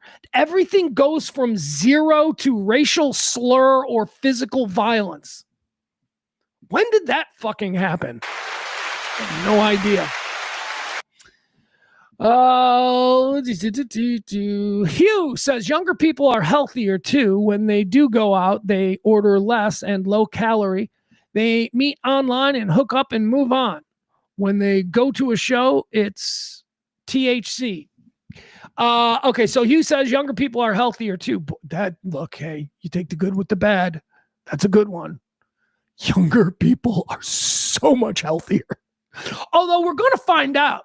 We're going to find out if, so for the last 70 years, we have all been eating absolute toxic garbage. We have, because we're a capitalist society and, we like to sell shit to people and people like to buy things that taste good. And we really don't care if the thing that we're selling them that tastes good is actually bad for them in the long run, because again, it's all about buy these chips, buy these snack cakes, buy this triple layer burrito. That's how we lived. And, we have disease and we have diabetes and we have all kinds of things that we've always had. So I'm interested to see if over the next 50 years, are we going to see massive drops in those kinds of things, specific kinds of cancers? Are specific kinds of cancers going to drop off the table because my kid doesn't drink soda pop? Never has no interest in it. Doesn't drink soda pop. You know what he drinks? He drinks water. He drinks water with everything. And maybe if he's getting exotic, he'll have a Red Bull or Gatorade. That's it. Those are like the three things. And my kid, I used to drink an 8-pack of soda every freaking day for 20 years. I don't know if that's had any kind of residual effect on my body. I seem to be okay healthy. I mean, I'm a wreck, don't get me wrong, but I'm okay healthy. So let's see what a kid like mine, who hasn't done that to their body, who just drinks water, who eats healthy food. I mean, healthy food. You know what? Honestly, I don't know that my kid is the best example of that, because you may remember his mother from when we were married. She's like a yoga master and, she's all healthy and super physically fit and all that. So that influence has been good. Maybe I think maybe if I had raised my kid, he would be, he'd have a taste for ramen noodles and, instant mac and cheese and stuff like that. But no, but I think kids in general are healthy. Like, parents used to give babies soda pop in their baby bottles, right? And we still see that from time to time, and we're appalled, right? You'll see like some mom, and it's always like a big fat mom, big fat dad, big fat baby. You'll like see these people and they'll be like pouring like a 2-liter bottle of Sunkist, like Sunkist orange pop into like some baby's bottle, and we're all appalled by it. Quite frankly, I think my kid ate nothing but sweet potatoes for like the first 2 years of his life. I'm not kidding. That's all my kid's mom fed him. Sweet potatoes. He ate so many sweet potatoes, I shit you not, his nose turned sweet potato colored. Yeah, we had to ask the doctor. We were like, what's going on with his nose? And they're like, oh, that's the beta carotene. He's eating too much. It'll go away. And it did. So younger people are healthier, as Hugh says. He says when they do go out, they order less. What is RTD? Says they order less and low calorie RTD. I don't know what that is. They meet online and hook up and move on. Good thing we cured AIDS. Generation. Once again, don't get me started on Gen X. Don't get me started about how our sexual prime was robbed from us by AIDS. Seriously, my generation, when we should have been doing the free love thing, when we should have been doing the millennial multiple group sex hookups and all that stuff, my generation, Gen X, when that shit was going on, AIDS kills. That's what we got. There was no sex without a condom for like 10 years there. And then Magic Johnson turned out to be like, magic when it came to AIDS. And we're all like, wait a second, I thought AIDS was really bad. And then suddenly AIDS wasn't a thing anymore, but yet our sexual prime had been squandered. Don't worry, I'm not bitter. I'm not bitter. 10 years after Gen X's sexual prime, we're like watching chicks openly make out with each other for shits and giggles in bars. And I'm not supposed to be upset about that. I'm not supposed to be upset that we missed out. Oh, and don't even get me started on butt stuff. Butt stuff. Butt stuff. That was never, I'm a man. I will die never having experienced butt stuff. Seriously. And yet, apparently, it's on the menu now for everybody. I'm not saying I want it. It sounds gross, but I'm just saying it's like something that's normalized. It was like the worst possible thing you could do in 1990. And now everybody's like, she gave me butt stuff. What? What are you, dating a Mexican prostitute? What do you mean she gave you butt stuff? She's a preacher's daughter and it's how she's staying a virgin? Oh, now I get it. Now I get it. All right. Look at this bullshit. Look at Hugh and this bullshit. Fucking humble brag. I'm still afraid of STDs because I'm getting my dick wet every day. I ain't. Let me just put it this way. That on the list of things that I am fucking freaked out about, STDs are like way down. Killer bees are higher on the list than STDs. The things that I'm afraid of currently. All right, speaking of, let's get into let's do this one. This one will be fun. Wait, do I want to make Byron mad? I don't know. I was going to do this whole thing. Jasmine Crockett is running for Senate in Texas. The mighty, was she 30th? Is it 30th congressional district? I think it is. It's like Duncanville and all of that. Okay. Jasmine Crockett's going to run for senator there in Texas. Hey, Byron, I think she's hot. Byron, you totally would. You totally would. Those long nails down Byron's back. Hi, I'm Byron, and this is my girlfriend, Jasmine Crockett. We've been dating for a couple of weeks now. I know we seem like polar opposites, but we really do. We get along great. All right, Jasmine Crockett has announced that she's going to run for Senate. She's going after Cornyn's seat there in Texas. I think she's already got she's got trouble with that Tallarico guy. You know, James Tallarico, who I like what he says, but am I crazy? There's a weird vibe about him, right? James Tallarico is the state rep. He's like also a Jesus dude, but he's like a liberal. He's like a liberal Jesus dude, but he's also like a Boy Scout. And he's like, you know, Mr. I want to introduce you to my daughter. You know, he's like that guy. He's like Mr. Perfect. There's some weird energy though. I haven't figured it out. I love the way he talks. I love his message. Love his message. I don't know though. There's still something weird. Anyway, Jasmine Crockett and Tallarico are going to be going after it for the Democratic side. They all want Cornyn's seat. Who's running on? Oh, Kenny Paxton, right? Kenny Paxton is also challenging Cornyn. So are we just like Cornyn's not going to win re-election, or is he not running? I don't know. We'll move on. Politics. Who cares? Here's a little story from here. There's one for my Texas friends. Here's one for our Chicago friends. This occurred in Hinsdale yesterday. Did you guys see this? This got all kinds of play. Oh my God. All the network news, CNN, TikTok, everybody showed it. Here it was. Yeah. Commuter train, Metro train ran into a car in Hinsdale yesterday. And the reason we're able to show this and the reason everybody shows it is because everybody was fine. Nobody got hurt. Although I do have, well, all right, let's watch it. So this is in Hinsdale. Hinsdale is a bedroom community of Chicago. What does he need? Wealthy. It's wealthy. It's nice. It's like people got money out there. It's like where lawyers who have downtown offices live in Hinsdale. So this is the train station there in Hinsdale. And let's watch as this car refuses to back up. That's what I don't understand. I don't know what's happening here. There is nobody behind this car. When these situations happen, it's typically because a gate has closed behind them, or there is a person behind them who is way too close to their bumper. They cannot back up. Even in such cases, you would think you would be able to go like horizontally to the track. Maybe you could configure your car. No, this person seems to do absolutely nothing to avoid what's about to happen to them. So here we go. Oh, yeah. Spun. Look at how quickly they spin, though. Like, watch this. Wow, how quick. I mean, you're like a top. Oh, there you go. Now they're trying. They're like, oh, go back more. You can go back way more. Nope. Oh, my God. Check it out one more time.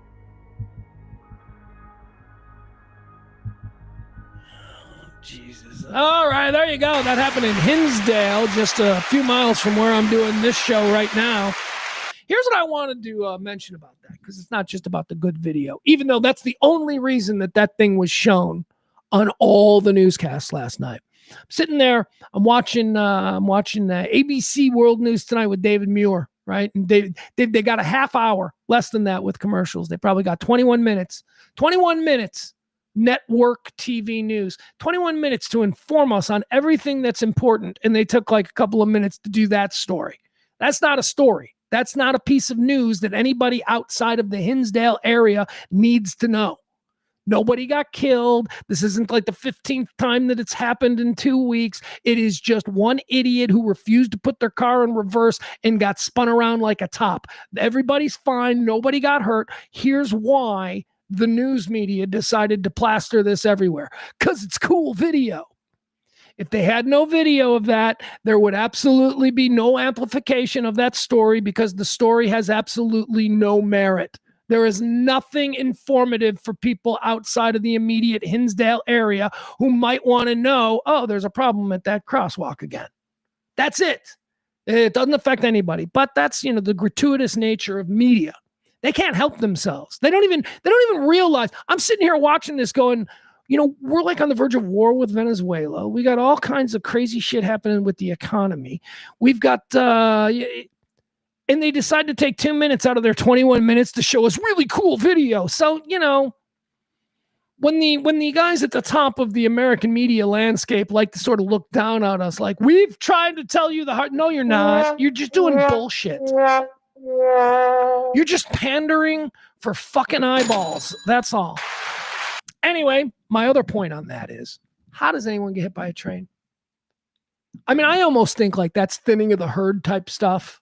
Like if somebody, like that person, okay, it's probably good that they were fine, that they were totally fine, didn't even go to the hospital. Good that they're fine.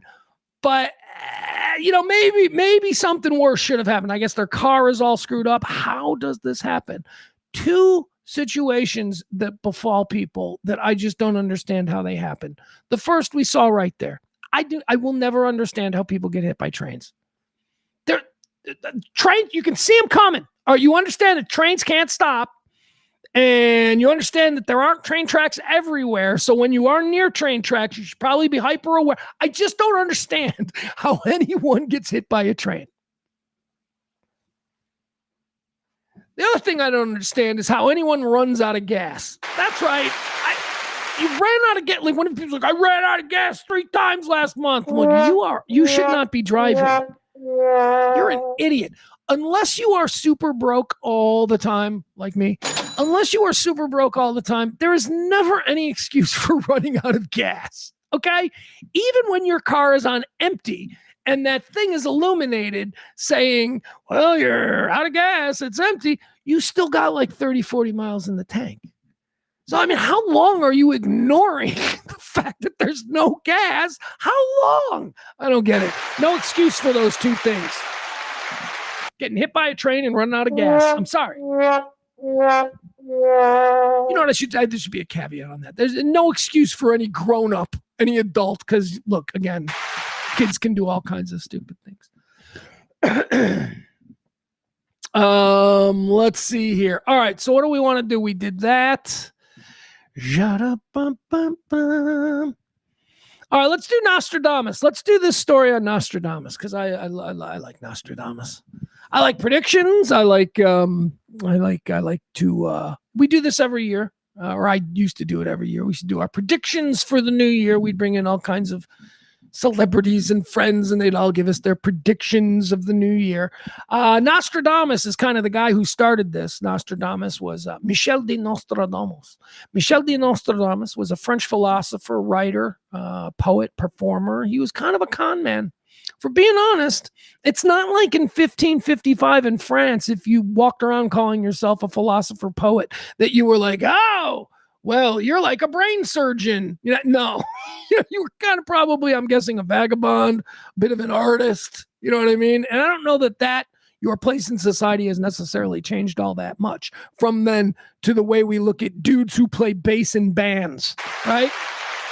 So I think that's kind of who Michel de Nostradamus might have actually been, walking the streets there of France in the mid 19 or 1550s. But whatever, he considered himself a poet. He considered himself a poet and a writer, and it was only French philosophers who discovered his poetry and his writings years later that began to sort of frame him as a teller of tales, a fortune teller, a predictor of the future, right? So again, remembering that in his time, Nostradamus never really thought of himself as that all of these things were retroactively placed on him. Now, that sort of fits because I believe that many of the quatrains, which are what the stanzas that he wrote, many of the quatrains that have been applied to events that have happened globally since his passing, many of those quatrains are retroactively fit. Like, what was the example I gave earlier? Okay, so there was that movie in the 80s, The Man Who Saw Tomorrow. By the way, do we have any examples of The Man Who Saw Tomorrow? Do you guys, am I just a weirdo? Was I a weirdo at 15 years old sitting on my floor watching HBO or Showtime or whatever when they were just endlessly running Man Who Saw Tomorrow? Hold on. I know in my friend group, it was wild. All right, here. Oh, my goodness. The Man Who Saw Tomorrow, the full movie. Actually, let's do the trailer. Let's watch the trailer. There was a trailer for it? All right, The Man Who Saw Tomorrow was a documentary that aired on cable in the 1980s. It was hosted or narrated by Orson Welles, and it told us, me, as the first time I'd ever heard of Nostradamus, told us the story of Nostradamus. And again, it was made in the 80s, so all of his predictions, they stopped like 1985. There is no mention of coronavirus. There is no mention of 9/11. There is no mention of Trumpism and MAGA and all that. None of that stuff got mentioned in the 1980 version, but now they talk about it all the time because we retroactively take things that happen and try and figure out how they fit into something Nostradamus said. Here's the trailer. And again, in the chat room, I'd love to hear it if you're familiar with this, because maybe this is just something that I'm into, that I was struck by. But again, me and my friends all talked about this. My friends all watched it. Here it is, the trailer for The Man Who Saw Tomorrow, a 1980s documentary about Nostradamus. This, I imagine, is the movie that sort of brought him into the mainstream. Hold on, here we go. What would you do if you thought you knew the exact day World War III would break out? And who might start it, where it might be fought, and who might be left when it was over? Where would you go? How would you protect your family? Don't miss the incredible predictions of Nostradamus, the Man Who Saw Tomorrow, from Warner Brothers, rated PG. That's it. That's all we get for The Man Who Saw Tomorrow.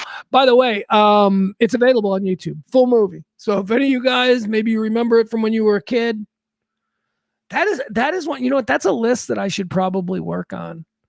Movies, shit I watched when I was a kid. Man Who Saw Tomorrow is definitely on there. You know what else is on there? A lot of these would be like early 80s cable movies that were on cable. Which probably mean that they were movies that were drive-in movies from like 79, 80, and then they immediately went to cable because, before like big blockbusters would go to cable, there was other movies that were. Anyway, it's why we watched a bunch of bad movies in the early 80s. I imagine that's where HBO was pulling their film library from. Anyway, Man Who Saw Tomorrow was one. Do you guys remember a movie called Over the Edge? Over the Edge still makes, whenever I make like a big list of my favorite films, I always find a place for Over the Edge. Over the Edge was, I think it starred Matt Dillon, and it was about a bunch of teenagers who lived in a suburban subdivision. You know, it was like in the middle of nowhere. It was like it used to be a farm, and then now it's just a subdivision with cul-de-sacs and all these kids in a school and a community center. And these kids were the absolute worst. If you thought the kids from Degrassi were bad, these kids from Over the Edge, the absolute worst. That's another one. Man Who Saw Tomorrow and Over the Edge. All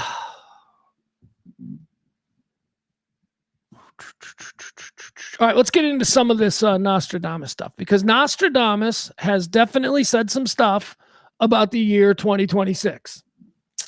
They think. They're not sure. So he wrote these poems, which were known as quatrains. And the 26th quatrain, Nostradamus's 26th quatrain, is now conveniently being applied to the year 2026. There is no indication in anything that I've seen that Nostradamus wanted this to be applied to things that would occur in the year 2026, but it's the Daily Mail, and they're just trying to get clicks. So, great wars and a swarm of bees. These are some of Nostradamus's terrifying predictions for 2026. Swarm of bees? What is it, 1976 again? You're not going to get me worried about killer bees or swarms of bees. That was something. Quicksand, Bigfoot, killer bees, and space stations falling on me. Those were 4 things that I was afraid of at 10 years old that I am no longer afraid of. As I've said a million times, I really thought killer bees were going to play a bigger role in my adulthood than they have. They have not played any role. Quicksand, too. I don't think I have ever encountered quicksand. If you talk to 9-year-old me, I was prepared. I knew exactly how to handle quicksand. A 16th century astrologer predicted political upheaval and a renewed conflict between East and West in 2026. But it's not all doom and gloom, and there may be something positive to look forward to in the new year.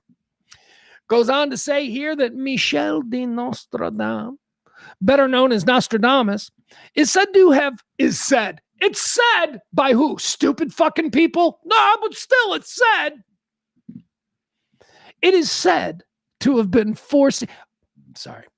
better known as Nostradamus, is said to have foreseen disturbing world events, including 9/11 and Princess Diana's death, in his book, The Prophecies, which was published in 1955.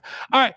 The 1980s movie, Man Who Saw Tomorrow, again, it stopped in the 1980s. They never mentioned 9/11. They never said nothing about 9/11. They never said nothing about Princess Diana. But again, because it's Nostradamus, when something happens, the first thing that these dorks do is they go run to Nostradamus and go, hey, what can we sort of retrofit to make sense with what just actually happened? That's what's going on. His text, Nostradamus's text, which include 942 predictions in the form of poems, because again, he thought he was a poet. It says here, it's written in a mixture of obscure Latin phrases and Old French. They can be very difficult to decipher, these quatrains. But while his predictions were often vague, oh yeah, always vague, but that's why it's fun to try and retrofit them. But while his predictions were often vague, devotees of Nostradamus have interpreted the French philosopher's quatrains as prophecies. His next set of divinations do not mention any calendar year specifically. No, of course not. He never did. He would never give you anything that specific. Again, the closest he came was Hitler. He name-checked a dude from Germany or the Germanic area of Europe. He name-checked him in 1555 as Hitler and said that he would start a world war. That's true. You know what? I'm wondering if that's, hold on, is that in the movie? is that scene from the movie on YouTube? Because that's a mind blower, man. I got to tell you, I was like 12 years old watching this. And I'm like, whoa. Hold on. Man Who Saw Tomorrow, Hitler. Yeah. Okay, that's all I'm putting in there. Come on. You got to give me that scene, right? No.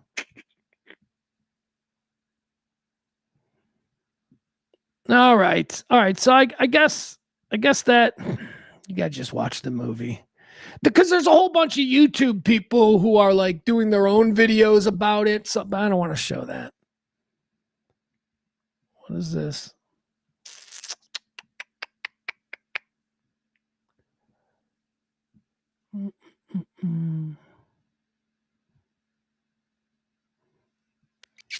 All right, never mind. I'm not going to get distracted by potential clips from that movie. Let's get back into the story. While his predictions are often vague, devotees have interpreted the French philosopher's quatrains as prophecies of the atomic bombings of Hiroshima and Nagasaki, and more recently, the spread of COVID. Didn't see that one in the 80s movie. That would have been a good one. That would have been a heads up. They could have, but no, they didn't. One passage marked I-26. And this is why they think it's the year 2026. One passage, actually, let me read this from the beginning.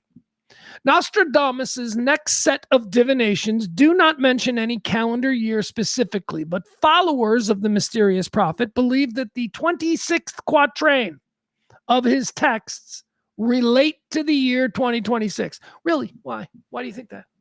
Because 26. Yeah, and that convenient. Trying to sell papers right now. That's pretty convenient for you. Good angle. I like it. Run with it. That's what that is. Like there's no other reason to think that something numbered 26 has specific, has anything specific to do with the year 2026. Because let me remind you, this was done in 1555. That means that there was a 1626, a 1726, an 1826, a 1926, and now a 2026. But whatever. Again, we're just trying to sell newspapers here.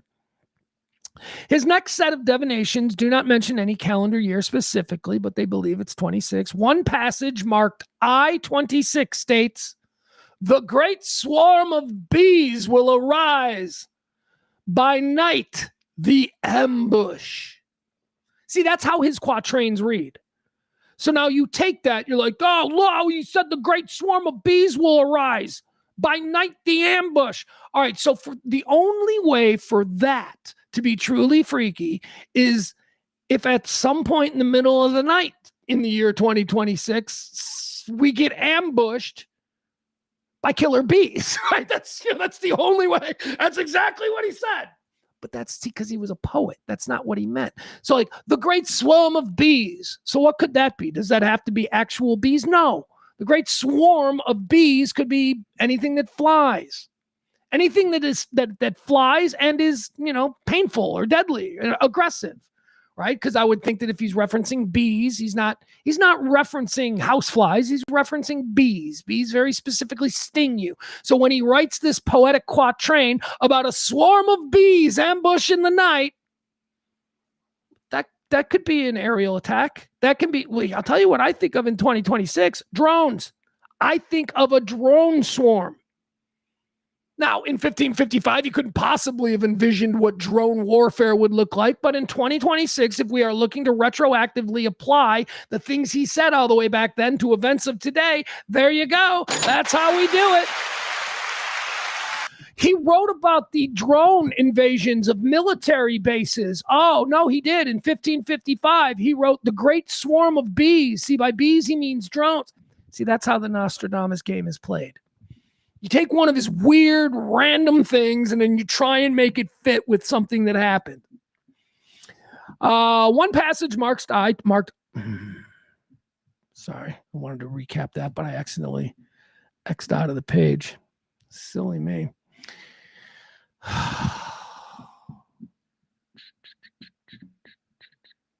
Hold on, guys. I'm sorry. I lost my page here. All right. One passage marked I-26.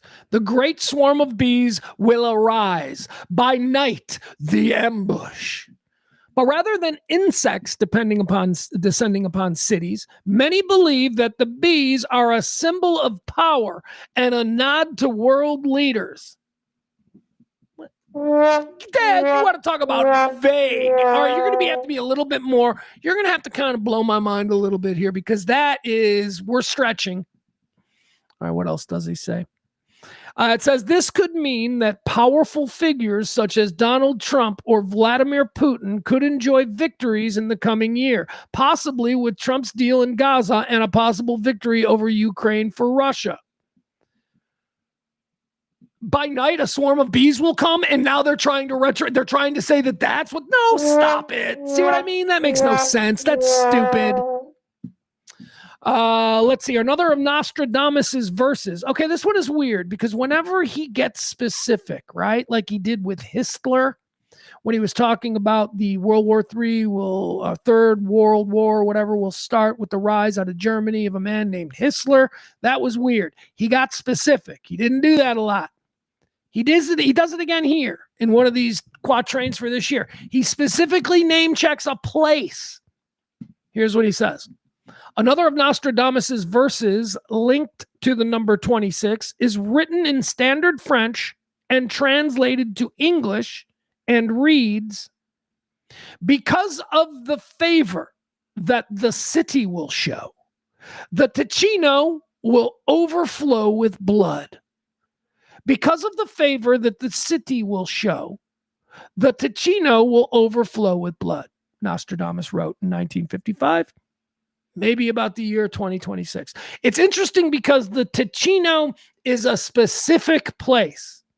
All right, there's not the Ticino, I believe, is a river somewhere in Eastern Europe, somewhere like on the border of like Sweden and Russia, which, given the state of global bullshit, is kind of concerning because, Russia has been saber rattling all over that part of the world. He's looking south at Ukraine, and people in Poland and Germany are worried about him coming south. But what if he goes north and goes west, as people in that part of the world have been concerned about? That would very much be in the region where the Ticino River could run with blood. Isn't that interesting? All right, see, I just made the stretch. Ticino is the southernmost area of Switzerland. Oh, Switzerland, never mind. I thought it was over by Russia. Never mind, stupid. What do they say? Ticino is in the southernmost area of Switzerland. That always happens to me. I confuse Sweden and Switzerland. I think they're the same place. Aren't they both cold with mountains? Begin with an SW. And I don't think they're near each other. Don't they both have mountains? The Swiss Alps. That's not Sweden. It's not Sweden. Ticino is in the southernmost area of Switzerland and is known for its forest, lakes, and glaciers. While it's not clear exactly what this geographically specific verse from Nostradamus could mean, there are theories that he is hinting at a renewed European conflict, possibly between neighbors, as Ticino borders northern Italy. That would be a surprise for 2026 if Switzerland went to war with Italy. That would not be expected. Good luck with that one, Nostradamus. It says here, while it's not exactly clear what that is, blah, blah, blah. And unfortunately, there are more predictions of war from Nostradamus and a possible battle between East and West. All right, see, this, it says here, unfortunately, there are more predictions of war from Nostradamus, possibly between East and West. What do you mean, unfortunately? He's not predicting anything. He's just writing words. You're the ones who are interpreting it this way. Unfortunately, he also says we're going to war. No, he said some weird, vague shit, and you are now saying that it means we're going to war. That's what you're saying. The same could apply to the quatrain. Okay, here's another quatrain that he wrote, supposedly about the year 2026. 7 months great war, people dead through evil. Ruin, Evreux, the king will not fall. Ruin in Evreux, French, places in France. He's actually name-checking specific places again. It says here again, and we'll read it. 7 months great war, people dead through evil, Rouen, through evil Rouen. People dead through evil Rouen, comma, Evreux. The king will not fail. I don't know what that means. That's fucking out there. That is weird. That is. So let's see what the experts seem to say about that Nostradamus quatrain and how it pertains to 2026. Again, I'll read it to you one more time. 7 months great war.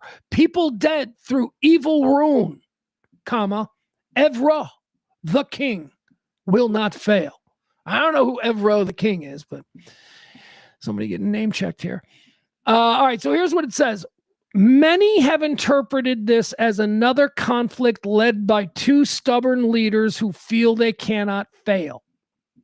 The same could apply to the quatrain, 7 months of great war, people dead through evil ruin. What the fuck? How do you get that? Because see what they're trying to do here. They're trying to make us think with the way they say that they're talking about like Zelensky and Putin.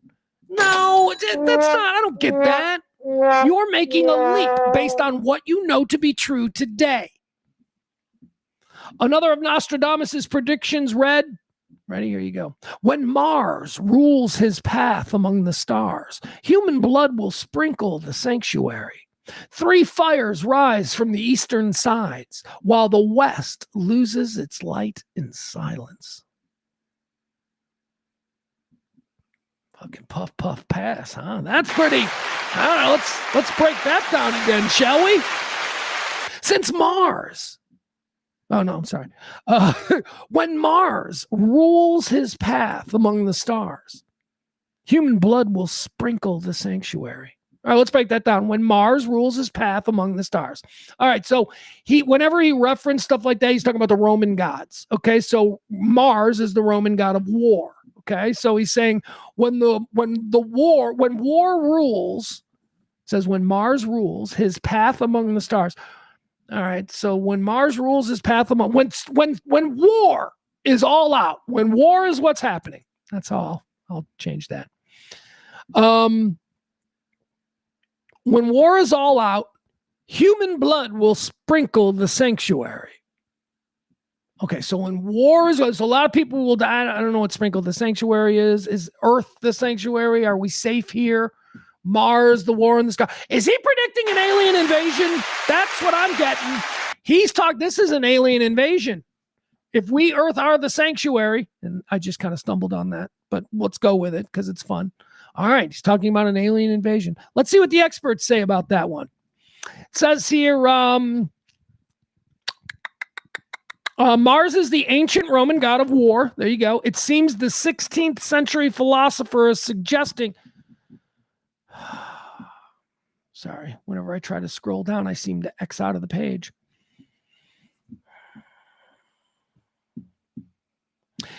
Mars is the ancient Roman god of war. It seems the 16th century philosopher is suggesting that 2026 will be another conflict-filled year and that there could be much suffering. All right, as long as they keep it over on that side of the world, that's good to be an American. We don't ever do any of the suffering. Our suffering is more like, how much is milk? That's our suffering. We don't do the other kind of suffering. Let's see. Nostradamus also appears to suggest that there will be a renewed conflict between Western Europe and possibly Asia, but does not reveal in what form. The two political areas could battle economically as Europe continues to fight against economics. Oh, I thought that was Nostradamus. I was reading that like it's something he wrote. Yeah. Then I started to be like, no, this is way too clear. Countries like China and Japan improve AI, blah, blah, blah. I don't want to get into that.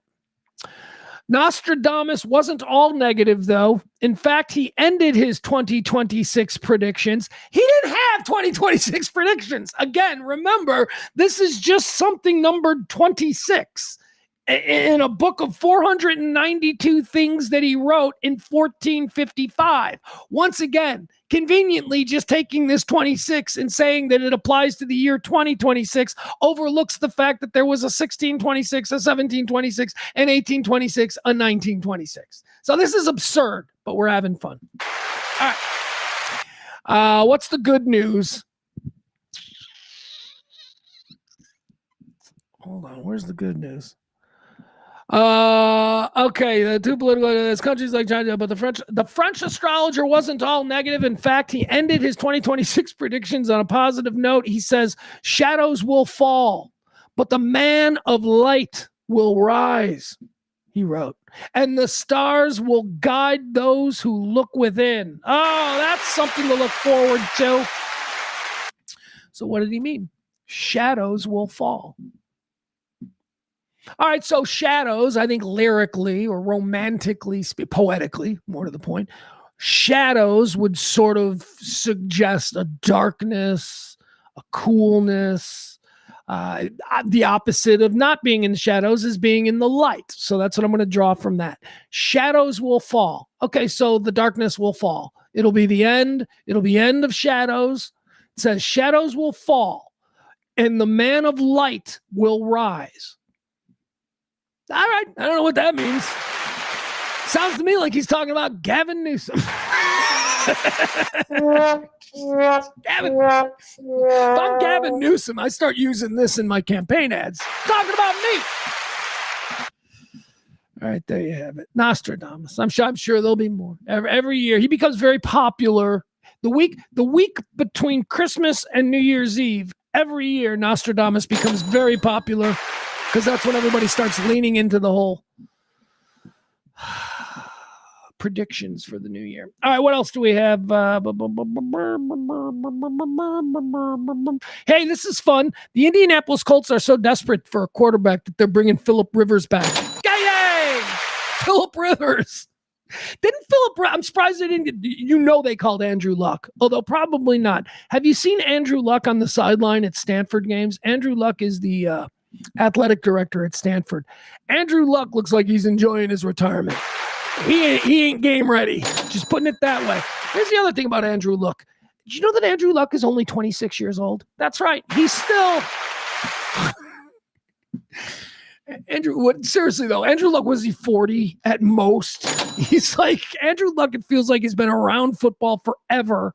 And he's still a young guy. All right, Phillip Rivers, though, not Andrew Luck, is being dragged out of retirement and given a look-see there by the Indianapolis Colts. Why? Well, because Daniel Jones does what Daniel Jones does, and that's give you 13 games and then goes on the IR. And then Anthony Richardson, he apparently broke his face with a with a stretching rubber band. You hear about this? Anthony Richardson, the Colts backup quarterback, he was, those resistance training rubber bands? Yeah, apparently one snapped and broke his face, literally cracked his orbital bone. So now Anthony Richardson can't play. So the Colts, they're looking to bring in Phillip Rivers, who hasn't taken a snap in the NFL in 5 years. And if you remember, what do we know about Phillip Rivers? One of the most interesting things about Phillip Rivers is that he has 40 kids. He's got 40 kids. Now, he doesn't have 40 kids the way a 25-year-old NBA player has 40 kids. That's just, banging everything in sight with no condom. No. Phillip Rivers has 40 kids because he's weird Amish. He's weird Jesus dude, with weird Jesus procreate kind of things. So, just as strange, but a different kind of strange. He's not in the Sean Kemp, I have 40 kids category. He is in the weird starting my own religious cult category. Ian Rappaport says that the Colts are going to bring in potential Hall of Fame quarterback Phillip Rivers. What? Okay, I appreciate that Ian Rappaport put potential. Phillip Rivers is a good quarterback, and he retired in the prime of his career, ostensibly because he wanted to spend time with his 86 children. And it's been 5 years with 86 children. And I guess even if you've got 86 children and $100 million in the bank, you still want to get the fuck out of there. Because Ian Rappaport is reporting that the Colts are bringing in potential Hall of Fame quarterback Phillip Rivers. They're going to bring him in today, Tuesday, for a workout to see if he might join their practice squad. This is real. It says Daniel Jones' season is over and Riley Leonard will start, but Rivers may be an option as soon as Sunday. I want to see that. Now, look, I like Riley Leonard. He's a Notre Dame quarterback, and I thought he was a good little tryhard last year. And it's nice to see that he's in the league and that he's, getting some snaps. And maybe if he plays his cards right, He will never have to do laundry because his uniform will always be spotless, and he'll be what we like to call a Hall of Famer at the bank, because there is no better job in America than professional NFL backup quarterback. It's the best job in America. Nobody expects anything from you. If you're actually doing your job, it means that the fan base is absolutely heartbroken because the starter has gone out. So I don't even care about you. But also, you get paid quarterback money. That's right. Backup quarterbacks still get quarterback money. Be a guy like Chase Daniel. Chase Daniel is like the quintessential Hall of Famer at the bank. He, like, for the last 10 years of his career, just signed a series of $10 million one-year deals to be backups. So, all right. So Phillip Rivers is possibly coming out of retirement. How exciting is that? Not at all, really, but it'll be fun to watch. It'll be fun to watch him because, at this point, he's just somebody's dad. Somebody's dad out there running around on Sunday. Here, let's play this. Did we do this before? I'm not sure. I'm not sure if we saw this. This was going around today, and I love it. It's one of my. I'm like, I've seen this before, and I feel like we maybe even talked about it on the show. This lady who got farted on. Did we do this before? Let's watch this, and because I got some thoughts. It's an oldie but a goodie. Because it just happened, but my wife and I just went to the grocery store right by our house. Just to buy like junk food and stuff, because we're really tired. Just wanted some sweet treats. And we were walking down an aisle, and there were like two guys that walked up next to us. Peyton like walked away, my wife walked away for just a second, and they were like snickering to themselves or something, and I didn't really think much of it, so I'm just looking at the candy aisle trying to decide what candy I want. And he walks by and gets like inches from me and just rips one, like farts like this far from me. That's disgusting to say. I can't even believe I'm having to say this, but he did. And about that time, Peyton walked up, didn't witness what happened, but seconds later, and I'm upset, and I follow after him, and I was like, is there a reason? You were just so disrespectful to me. Called you a bitch. Here. And he, never felt so dehumanized. Not only did he fart on her, when she confronted him, he said, just walk away, you fucking bitch. And apparently a wonderful lady who stood by, witnessed the whole thing, said they walked around the corner to her aisle away from us and called us fucking gay bitches. Right before I walked up. So he calls me, he's like, just go away, you fucking bitch. You were staring us down. And I was like, I was looking at the candy. What are you talking about? And he's like, we saw you staring us down. And I was like, no one was staring at you. And then Peyton was like, hey, just let's go. And I was just about to turn. And he goes, yeah, just get out of here, bitch. And then he goes, bitch, with both of his hands up here, and kept calling me these names, right? So at this point, I don't feel safe. So I walk away. This lady who witnessed everything, she walked away with us. And we go to customer service. And this is Albertsons, putting y'all out there. This is Albertsons, by the way. And go to the customer service to be like, hey, this just happened. I was just disrespected in your store and called names several times. Oh, my goodness. And the security guard went and talked to him, came back, and they all just kind of looked at us and was like, well, can't y'all just leave? Can't ya? Can't y'all just leave? All right, so first, it's so much to break down there. First of all, whenever I see these things, I must confront an ugly reality. And that is, a lot of these things are fake. So I have to look at this and I have to think, is this real or is this fake? I believe that's real. I would like to say that I believe that's real.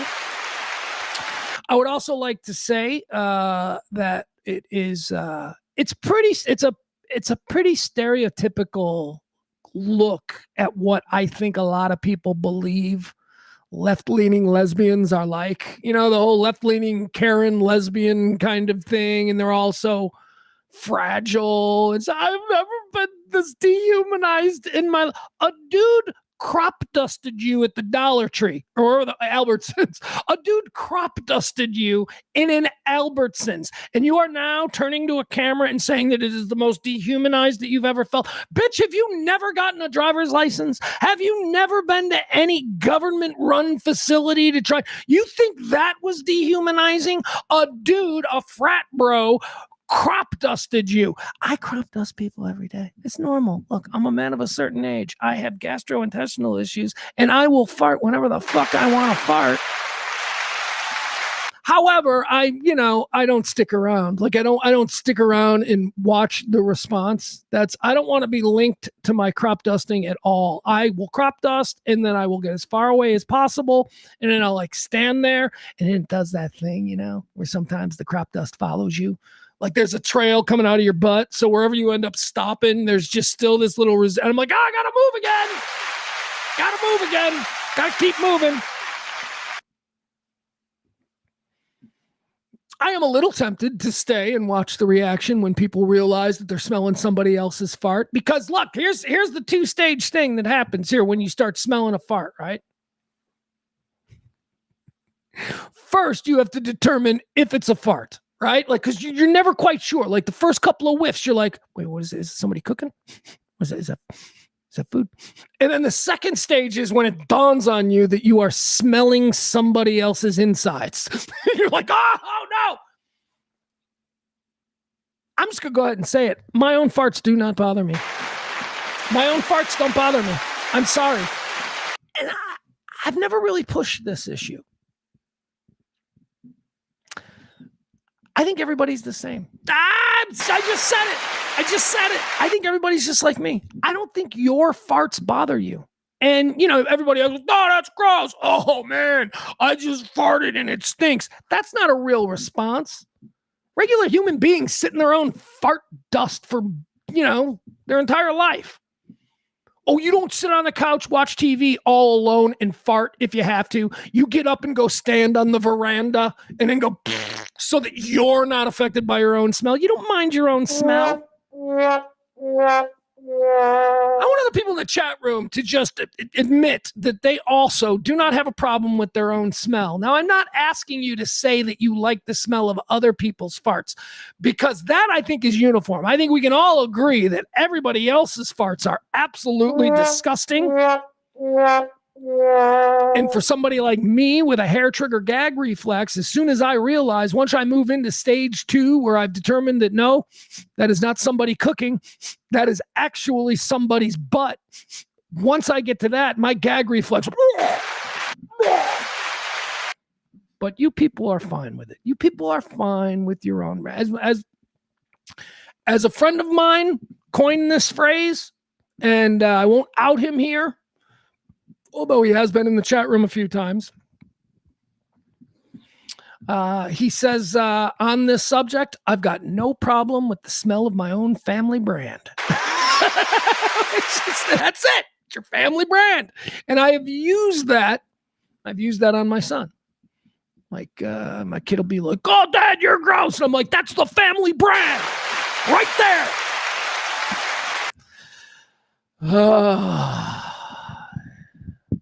Yeah, Adam's not comfortable enough to be truthful. Adam Reyna is like, nah, man, my farts are gross. No, they're not. No, they're not. Your farts are gross to other people. Your farts are just simply a part of you. So you're telling me, like, I can lay down, I can drop some logs, okay? I'm a big man. I can drop some logs.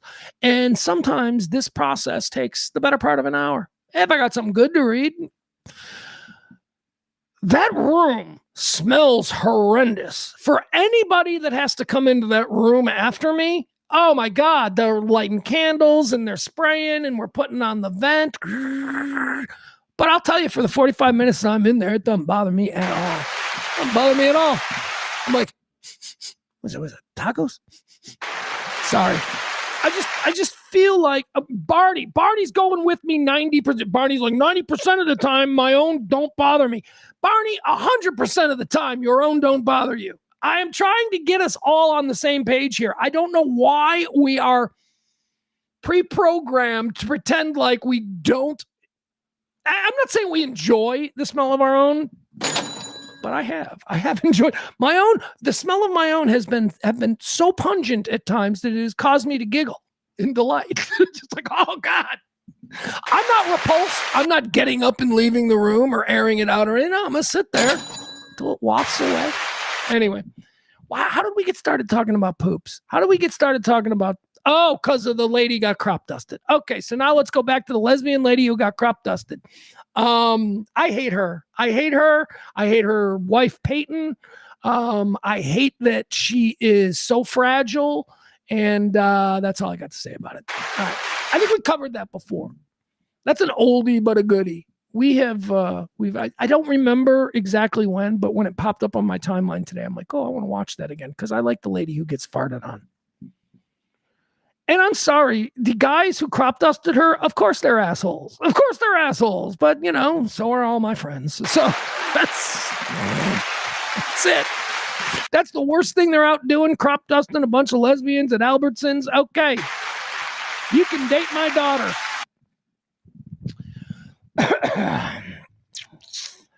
All right, so we can do stealing at checkout. I don't want to do stealing at checkout. Oh, here's what I can tell you. I can tell you this. Crazy Monday Night Football play. Did you see this? Apparently, this is the first time in NFL history that this has ever happened. And what is it that happened? Apparently, it's the first time ever that somebody has turned the ball over twice in the same play. No, it's the first time in NFL history that somebody has both thrown an interception and lost a fumble in the same play. Okay, so that's like 2 changes of possession all in the same play. So you can imagine it came last night in the Eagles-Chargers game. And unfortunately, it's Jalen Hurts who we're talking about. Here's the play in question. All right, so apparently that's the first time in NFL history that 2 changes of possessions and 1 player has been charged with 2 turnovers on 1 play. So he throws the pick. The guy picks it. The guy who picked it gets hit, and he fumbles it. And the guy who threw the pick, Jalen Hurts, is the guy who recovers the fumble. He then begins moving, and he gets hit, and he then fumbles the ball that he recovered after throwing the pick. It is amazing. Let's watch it one more time.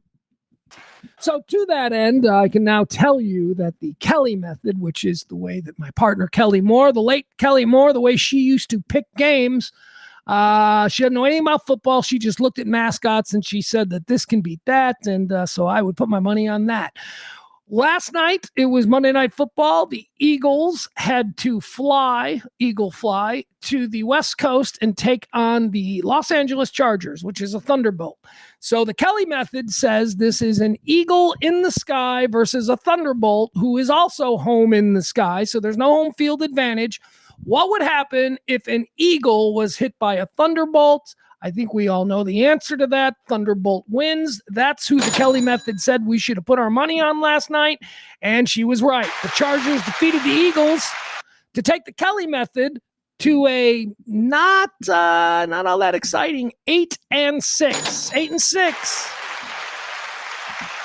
She hasn't had a down week. I mean, she does have down weeks. There have been down weeks where she's sub 500. But I'm telling you, this season, since I started doing this in 3 weeks, she has always been in the 9s and 10s. This is the first week that she went 8-6. She's still on the positive side. The Kelly method works. All right. What's the last thing I wanted to... Oh, I know what I wanted to do here. That's right. Okay, so yesterday, you remember at the beginning of the show, I think Ed Zilla, Ed from Radio Misfits, owner, proprietor, mentor to so many young podcasters and digital content creators and all of that stuff. Okay.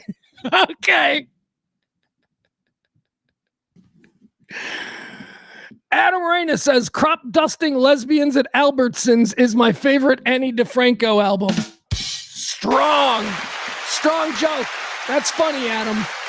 That is funny. Crop dusting lesbians at Albertsons. I like that. All right, let's get back to it. So the Kelly method with 8 and 6, we talked about that. Oh, and then yesterday at the beginning of the show, that's right. So Ed, Radio Misfits, Ed was on the show with us. And I think he referenced one of the other shows that we have here on Radio Misfits, which is a podcast, a really great, really interesting podcast. And, it doesn't matter about the content. The host is a great host. He's really fun. And he's another former, radio guy who used to do shows here in Chicago. It's called That Show Ain't Been Funny in Years. And it's hosted by Nick DiGilio here on the Radio Misfits podcast platform. Ed said, I guess in the chat room, because I was bragging about how I've seen every episode of Saturday Night Live and I'm a Saturday Night Live historian and blah, blah, blah.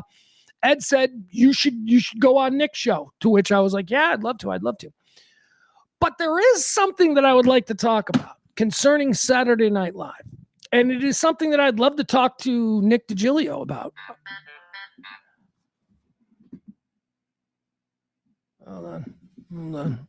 Hold on. Got me an emergency text message. Oh, okay. Sorry. Mom's just checking it. Mom's out at a restaurant. She was here. She snuck in. She wanted to see the studio and came by. And when I went to the bathroom there and took a break, I had to go to the bathroom, but I also knew Mom was poking around out there. So I went out there and saw her. And now she's hanging out at a bar. Wants to know if I need a hamburger. I'll take a hamburger. Damn right. You're going to do some carry out for cousins. I'll take some. Mom and her husband, all they do all day long is they're retired. They just cruise around. They do shit. They are living the life. Seriously, they're living the life that I want. They're just living the life. All right, so back to what I wanted to talk about here. So Saturday Night Live over the years has been obviously a cornerstone, culturally, certainly, but more specifically, as far as global humor. Certainly American humor and certainly American culture. Saturday Night Live has been a very important part of that. But if you think just outside of Saturday Night Live, you think of the last 40 years of comedy movies, comedy TV. I mean, almost everybody, not everybody, but for the better part of the last, 50 years, everybody came through Saturday Night Live. It's where they were either a writer for a season, or maybe they became a star on the stage and then went on to movies or whatever, Maybe they were on Saturday Night Live. You didn't even know they were on Saturday Night Live, right? People like Conan O'Brien. People have no idea that he was a part of Saturday Night Live, but he was. So anyway, it's been incredibly important in whatever the globe thinks American comedy is, right? Would you agree? As important as, say, what Monty Python has been for British comedy, right? I would say. Same thing. So we're at a new season. And something is happening on Saturday Night Live this year that I've only seen happen a handful of other times. And it has been gangbusters for the individual. Something that I've only seen happen with Eddie Murphy, Will Ferrell. If we want to go back to the very first season, Chevy Chase, but I think that's unfair because the first season, you can't compare what was going on with the first season because nobody had ever seen Saturday Night Live before, so that's different. But I would say Eddie Murphy, Will Ferrell, and Kristen Wiig are the three Saturday Night Live cast members who I noticed very early on were specifically being spotlighted by either the writers or Lorne Michaels or whoever. It is very rare for somebody, especially new, somebody in their first year, or maybe not even first year as a cast member. Maybe they're not even a cast member yet. Because remember, Saturday Night Live has two tiers. The entry-level tier is you're a featured player. And then after you've been a featured player for a couple of years, you get to be a cast member, an actual cast member. So it is rare that featured players sort of explode into the lead in like 90% of the sketches on a live show. The only time I remember that happening is Kristen Wiig. I remember Kristen Wiig as a featured player standing out and being given not just roles in sketches, because it's a twofold thing there with Saturday Night Live. People want to be cast in sketches. They want to get their airtime. right? But there are two ways to be cast in a sketch. You can do the Pete Davidson thing, which is always just the guy standing in the background filling out the scene, or you can be the person that the sketch is driven around. You can be the center of attention in the sketch, and that is almost never something that they give a featured player. But I'm telling you, this year we are seeing something. And I don't know if it's, Lorne Michaels saying this is a favorite and I'm anointing this person as the next big star, but I have never seen somebody break out so obviously on Saturday Night Live and come from nowhere, come from the bench to some. I mean, this is Brock Purdy type thing, if I can make an NFL reference.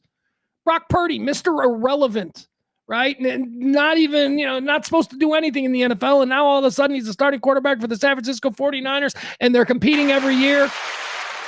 That's what's happening this year on Saturday Night Live. And I just wanted to draw attention to it because Ashley Padilla is without question the biggest breakout star that I think Saturday Night Live has ever singularly put out in years. In years. I mean, look, there are a number of really great people still on the cast. Heidi Gardner was great for years. I thought Heidi Gardner was terrific. Heidi Gardner was never given the kind of attention and spotlight that featured performer Ashley Padilla is being given every single week on Saturday Night Live. It is fucking weird. And I'm not the only one who's noticed it. I mean, I hang out in some weird SNL groups and they're all like, wow, where did she come from? Because she's incredible. She's incredibly funny. And it is undeniable how talented this girl is. And she's a featured player. Featured player means, again, you're window dressing in most scenes. Featured player means when you come up with an idea for a sketch, you go to the sit down, the read through at SNL, and everybody marginalizes you because you're a fucking featured player, okay? Mikey Day, he's a cast member. He's got something that he wants to get on. You're going to have to wait your turn. That is not what is happening in the case of Ashley Padilla. She came from the Groundlings, which means that she's got a really good pedigree. A number of other SNL people have come from the Groundlings. Kristen Wiig came from the Groundlings. Heidi Gardner, the aforementioned, came from the Groundlings. Groundlings are a sketch improv group based in Los Angeles. So if you're unfamiliar with Ashley Padilla, the featured player, who again, as a featured player, probably making like $1,000 a show. That's which, sounds good if you're a bartender or a club DJ. That sounds great, $1,000 a show. But when you're carrying the load on SNL, you should probably get more than that. So let me give you an example of Ashley Padilla. There's a number of things on YouTube. Like she's already got greatest hits stuff. Like the best of Ashley Padilla. She's just got that humor thing. So let me show you something. This is, again, I'm just showing you this because I want you to, name to watch. I want you to pay attention. Pissed when you do this, I think this girl is going to be a movie star. Rooms in under 2 minutes. Now, interestingly enough, I don't know that she's got that movie star kind of, sex appeal for the traditional thing, but she's a funny chick. She is going to be a funny chick in movies. All right, here you go. Let's watch this. This is a sketch from Saturday Night Live from a couple weeks ago that, again, stars Ashley Padilla because she is never just a rando in the scene. She is always the center of attention in the scene, which leads me to believe one of two things. Either she pitched this concept, so she is the writer and she is the creator of this concept, or two, the actual writers that exist think that she is so talented that they are writing everything for her. So this is her, Ashley Padilla. This one's called The Haircut. And just so you know, she's the star of the scene. She's the one who got the haircut. Here you go. I am so glad we were able to get together before we all leave for the holidays. I know, a proper Friendsgiving. Wait, is Melissa not coming? Oh, no. She said she'd be a little late. She's getting her hair done. Oh, okay. Fancy. I know. I guess this super famous hairdresser or something. She had to get on some kind of list. Wish I had money to do fun stuff like that.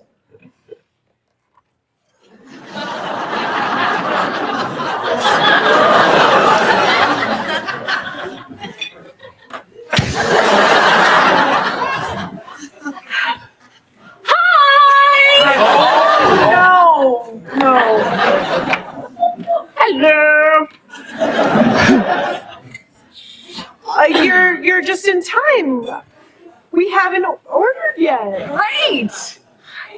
Great, I'm hungry. Ooh, steak. I got my hair done. Oh, I did, yes. And I like it. I like it. Yeah, it is beautiful. Oh, thank you. John Von Clark, hairdresser. Yep, he does everybody. Celebrities, pop stars. Ooh, kind of a big deal. Well, you make it look classic. Thank you, Peter. Yeah, he said not a lot of people could pull this off. But I can. I can. I'm so sorry. I'm sorry. No, I just feel so lucky.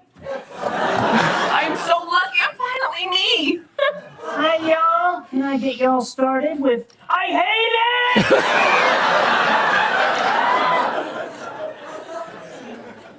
I'm so sorry. I will go get you a different server.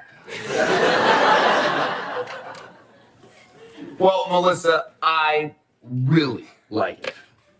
Me too. Me too. Yeah. Write this down. John Vaughn at Salon Vaughn. He is just the best. And just curious, what did you tell him you wanted? A trim. A trim. But you know what? The music was so dang loud in those places. Oh my gosh. Dangerously loud. He had it. So I just don't think he heard me. And thank God. Because I like it. And you said he does celebrities? Oh, yeah, babe. Oh, yeah. He's the real deal. I mean, gosh, he does, what does he do? Greg the Beast, Wax Man, and the Mickey Mouse Killers. Who are the Mickey Mouse Killers? Oh, you gotta listen to them. John Vaughn put me onto them. Let's just say if you see four guys with this haircut singing about killing kids, you're at one of their concerts.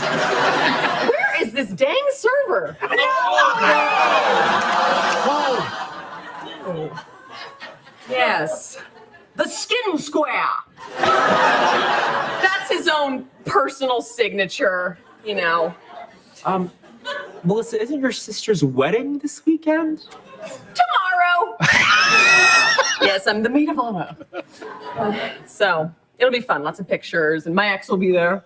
Show him what he's missing. I'm so sorry. I'm just so excited. I'm so excited. Well, I think I speak for all of us when I say it looks awesome and we love it. Oh, what do you love about it? What do you mean? What do you love about it? All of it. What specifically? It's easier to wash. It is! Yes, it is! Well, actually, funny thing is I don't even have to shower anymore because whatever chemical he used in the hair, not allowed to touch water because it causes, oh, it's not brain damage. What is it? Passing. Pass away. You pass away.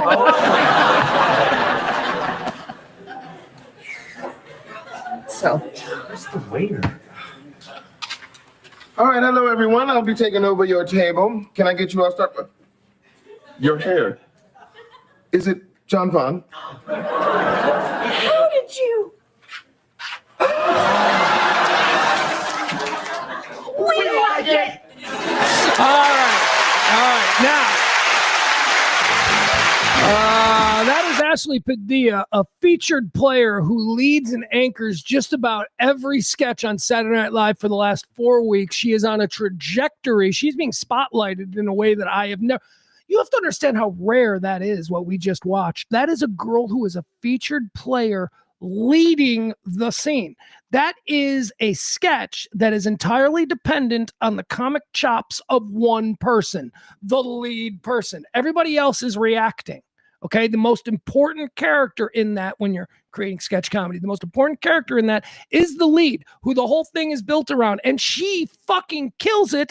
And it's just so rare that featured players are given that kind of heavy lifting right out of the box. So my point is this: Ashley Padilla on Saturday Night Live is breaking out in a way that I haven't seen anybody break out. I say Kristen Wiig. I think that's probably the last one. All right, there you go. Barney says she's like a young Joan Cusack. Yeah, I mean, that's not, you're not, I mean, that's interesting because I'm like, well, that's how we're pre-programmed to immediately want to put people in types. And yeah, I mean, I could see that. I think she's pretty unique though. I think that she's pretty unique. Like, I'll tell you this. So Heidi Gardner, who is tremendous. I love Heidi Gardner, but Heidi Gardner was cast on that show to replace Kristen Wiig.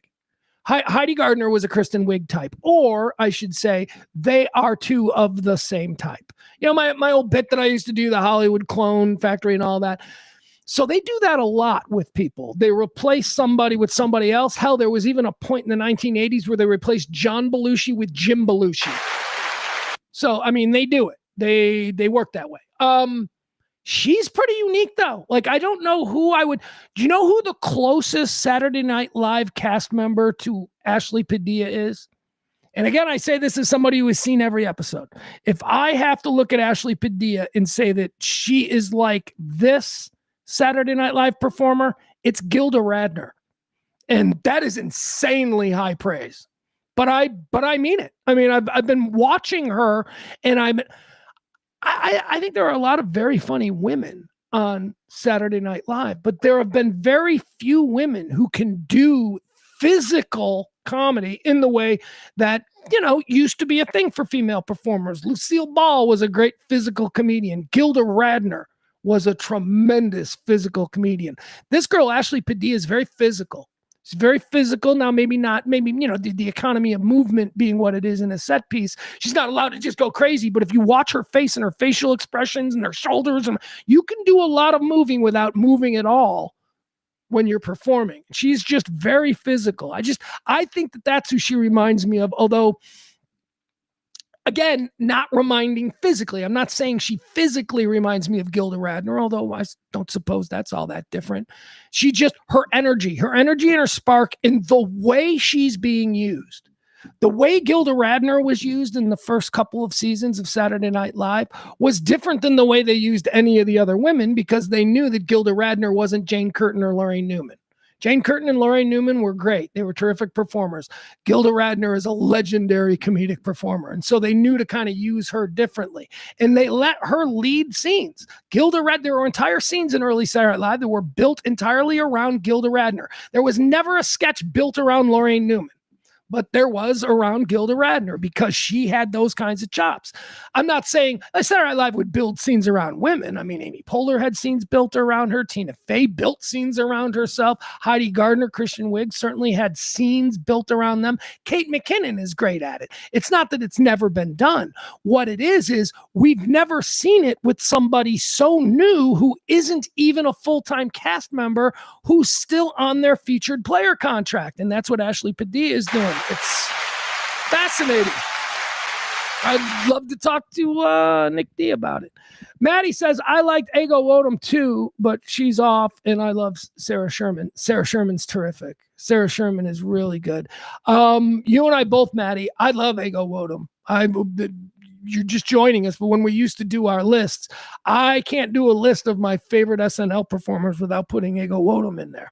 I think she was so underutilized, and every time she was in a scene, she fucking crushed. She just has a funny energy, and I hope that she's, you know, gets TV or movies or whatever it is that she wants to do. But yeah, Ego Wodum is off the show. You know, Ego Wodum, interestingly enough, Ego Wodum and Leslie Jones were added to the show. They were force added to the show. If you remember a couple of years back, I think at this point it's like 10 or 15, but there was blowback about the new cast of Saturday Night Live and about how there were no black women.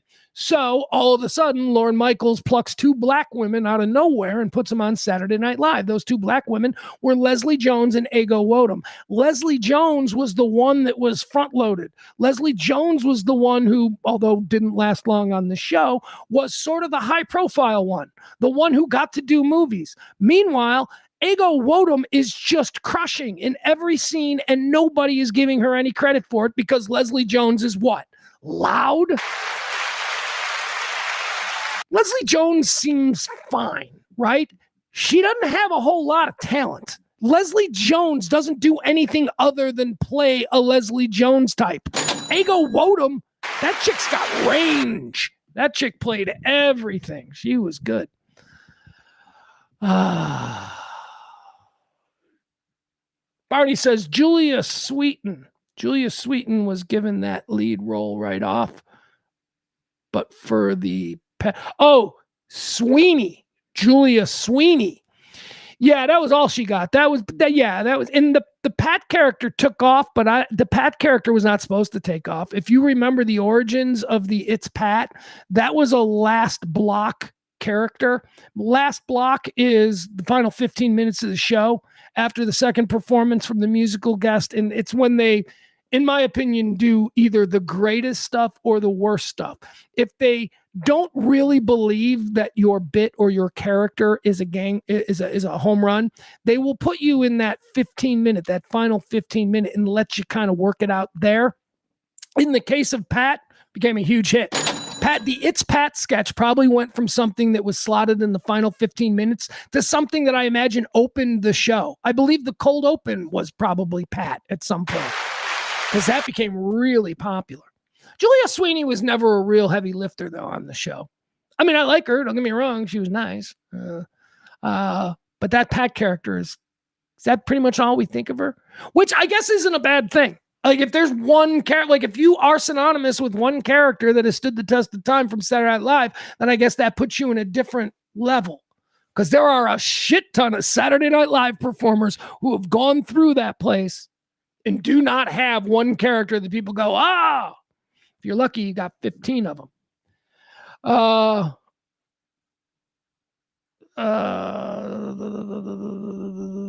Oh, yeah. Okay, Adam, you're right. I completely forgot about that Shazir Zamata girl because she had absolutely nothing. Leslie Jones was actually the better one.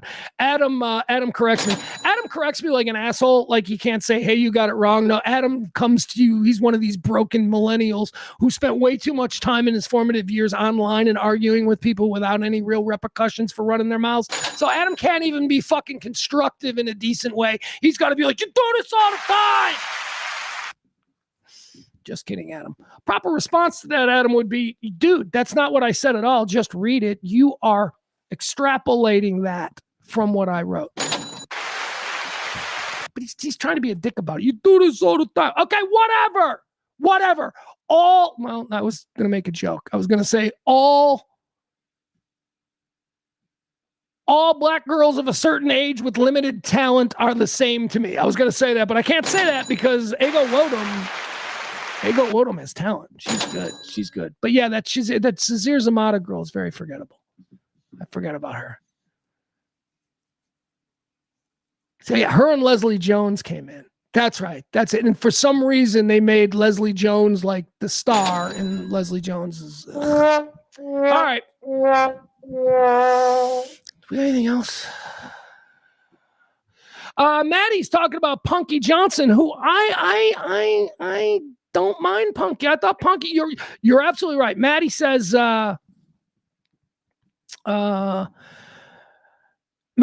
they added that Punky Johnson chick who, no offense, was not a good fit. She struggled. She really did struggle. And I kind of felt bad for her because I liked her energy.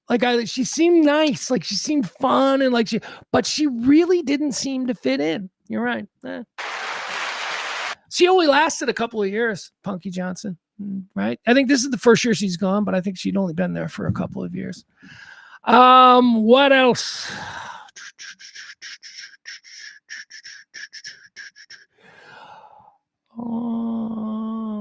All right, that's it. I got nothing else, guys. Look at this. All right, 3 hours today. That's pretty good, right? 3 hours. That's not bad. 3 hours of my time. Now I got to hang up and or I got to disconnect and I got to tell my mom what I want for dinner. She's going to run me a hamburger over here. Let's go. I'm hungry. Moms are the best.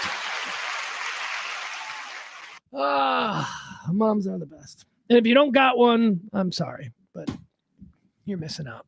Hey, I don't got a dad. You know, if you were to say dads are the best, I'd be like, I don't have a dad. You don't have to apologize to me. It's just kind of my lot in life. But if you don't have a mom, you're missing out. Moms are the best. Tip the show if you can. That would be great. This show runs on your gratuities. I don't do anything else for a living, and I'm a broke ass. So, if you want to help out this Christmas season, we just completed a big move. We're in debt. So drop a little something if you appreciate this kind of talk radio every day, Monday through Friday. It's not political. It's not, I hope it's not boring. What it is it's me. It's a narcissist with no commercials, no breaks, no nothing. Just 2-3 hours in the case of today, going on and on and on about the world around us. Until we meet again, which would be tomorrow, I ask you once again, take care of the show. And if you can't take care of the show, take care of each other. Oh, that's cringe.